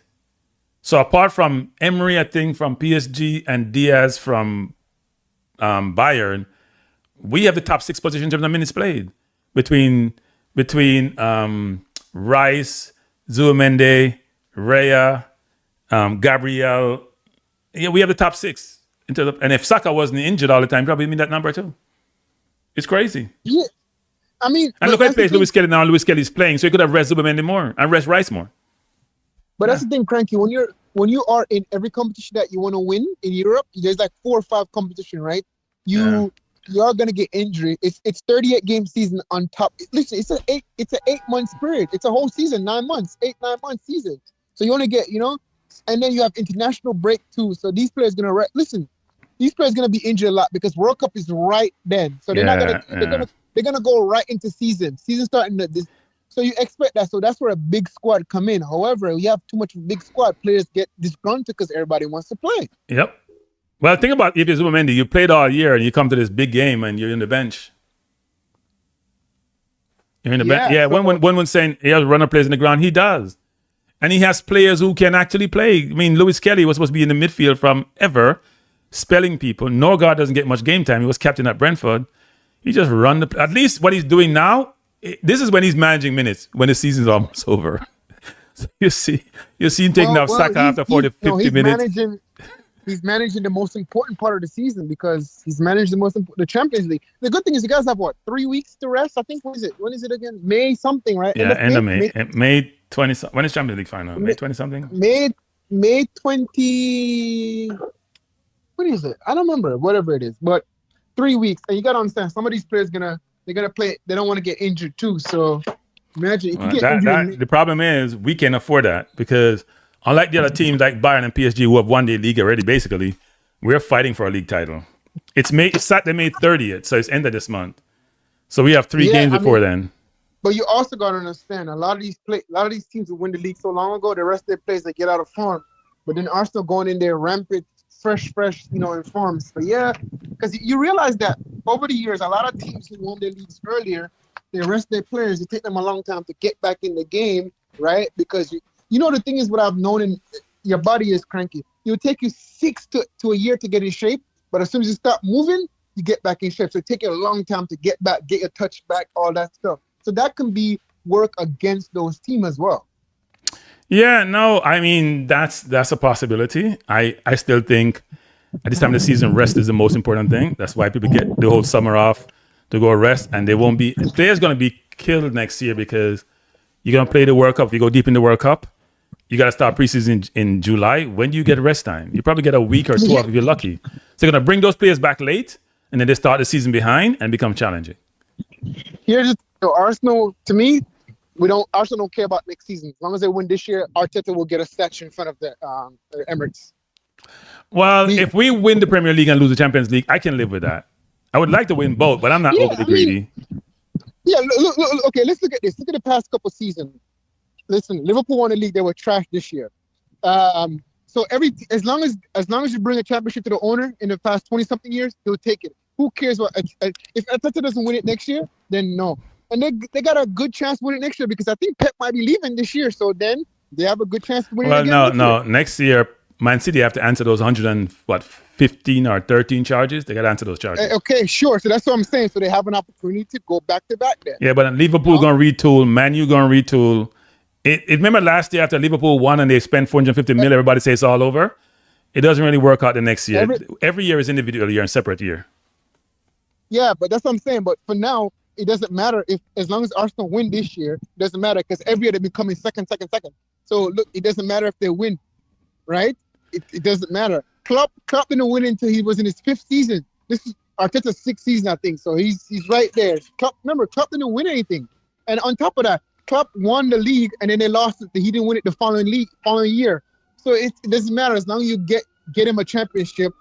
You know what I mean? You have some credit in the bank. Arteta has a lot of credit in the bank. He's not going anywhere. Now, if he wins the EPL, he's not going anywhere. I mean, look, the being a manager in the Premier League can burn you out really quickly. That job takes years off your life. Years off your life. No matter what role you're in. If you're Pep, if you're Arteta, because think about it. You're in the Champions League, if you're Pep, games are stressful. Stress can age you. And I'm sure you got to think football 24/7. There's no break. Think about it. When do you get a break? You can't even go party.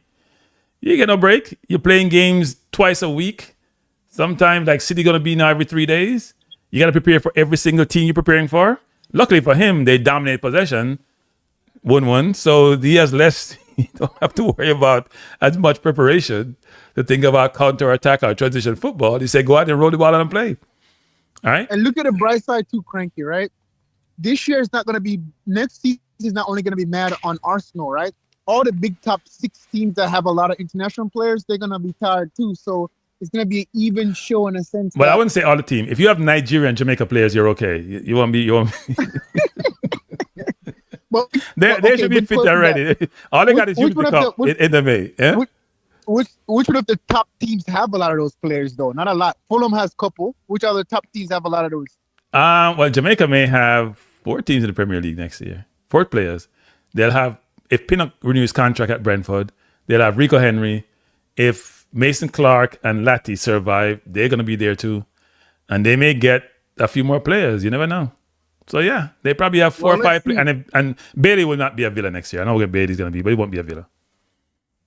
Well, I mean, he can be a role player. He doesn't. No, he will not be at Villa next year. He will not be at Villa next year. I can bet some money there. Anybody want to bet me that Bailey will not be at Villa next year?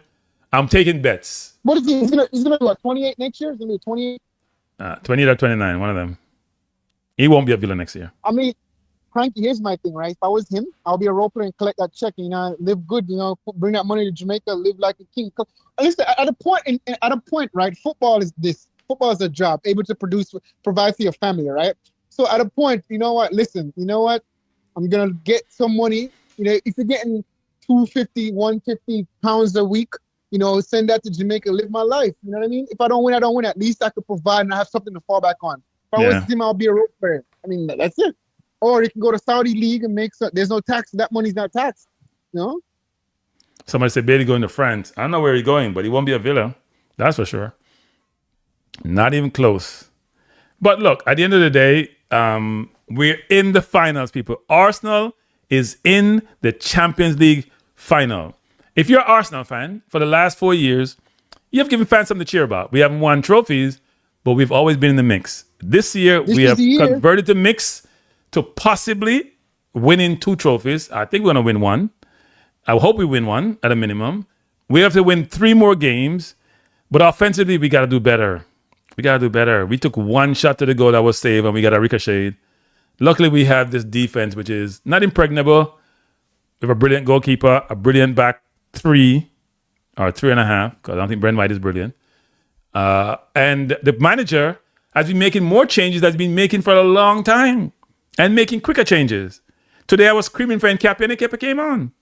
It was so obvious he should put Nkapia on. I think he waited a little bit too late. But he made the change the right time, with the right situation, and got the right outcome. So Arteta, you've been much better as a manager, because I always struggle with his game management. I always think his game management is not the best. But hey, we have a good outcome. All right, Dr. Don. Thank you. Congrats, man. Yeah, man. Thanks. Appreciate it. Yeah, man. Bless her. Appreciate it. Thanks. All right, everyone. We're going to close the stream down. I'm going to say a couple of things before I go. One is, those of you who are Arsenal haters, I hope we win 2 trophies so you can eat crow. And you call us bottlers. You have things on social media about how bottled we are. We're in the final. And we're not Inter. So when we lose, we're playing 1 or 2 brilliant teams. What we're going to play, and by the way, people, I may stream the game tomorrow. I may stream the PSG Bayern game. It's such a brilliant game. It'd be a shame for me not to stream it, but I may stream it.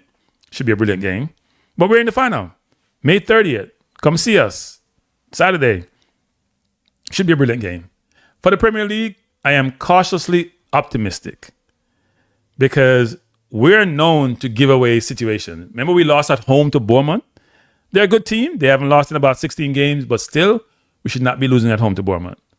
And we were leading at one point when Liverpool was playing Man City and up by 1 goal. We'd have been 9 points clear. That didn't work out, right? They caught us. They dropped points yesterday. Could have lost that game. Don't know what Everton was doing on the second goal. But we have a chance to beat West Ham this weekend, go beat Burnley at home, and then go to Crystal Palace, who will have a game if they're in the finals of the Conference League 3 days later. They will not play their best team. We should be able to beat them at home. So we're in a good seat. And even if we draw a game, City has to win all the other games, right? If we win 2 and draw 1, they have to win all the other games. Otherwise, hey, we got them. So bless up, everyone. Thanks for being here. One of the last words says, I think we will win 1, but 2 is definitely possible. Anything can happen in the final. Yes, and we're not afraid of nobody. Right? We're not afraid of nobody. Flash believe we win 1 is a wrap. I'm not say that, Flash. When I say we're not afraid of nobody, because we believe we have quality players. I need to get some of my players, though, and I love Lewis Kelly playing now. I wonder if Arteta will go more defensive or offensive in the final. We'll see, but it doesn't matter. Anyway, everyone, thanks for joining. Before you go, hit the like button, share the channel, and subscribe. Have a good evening. Peace out.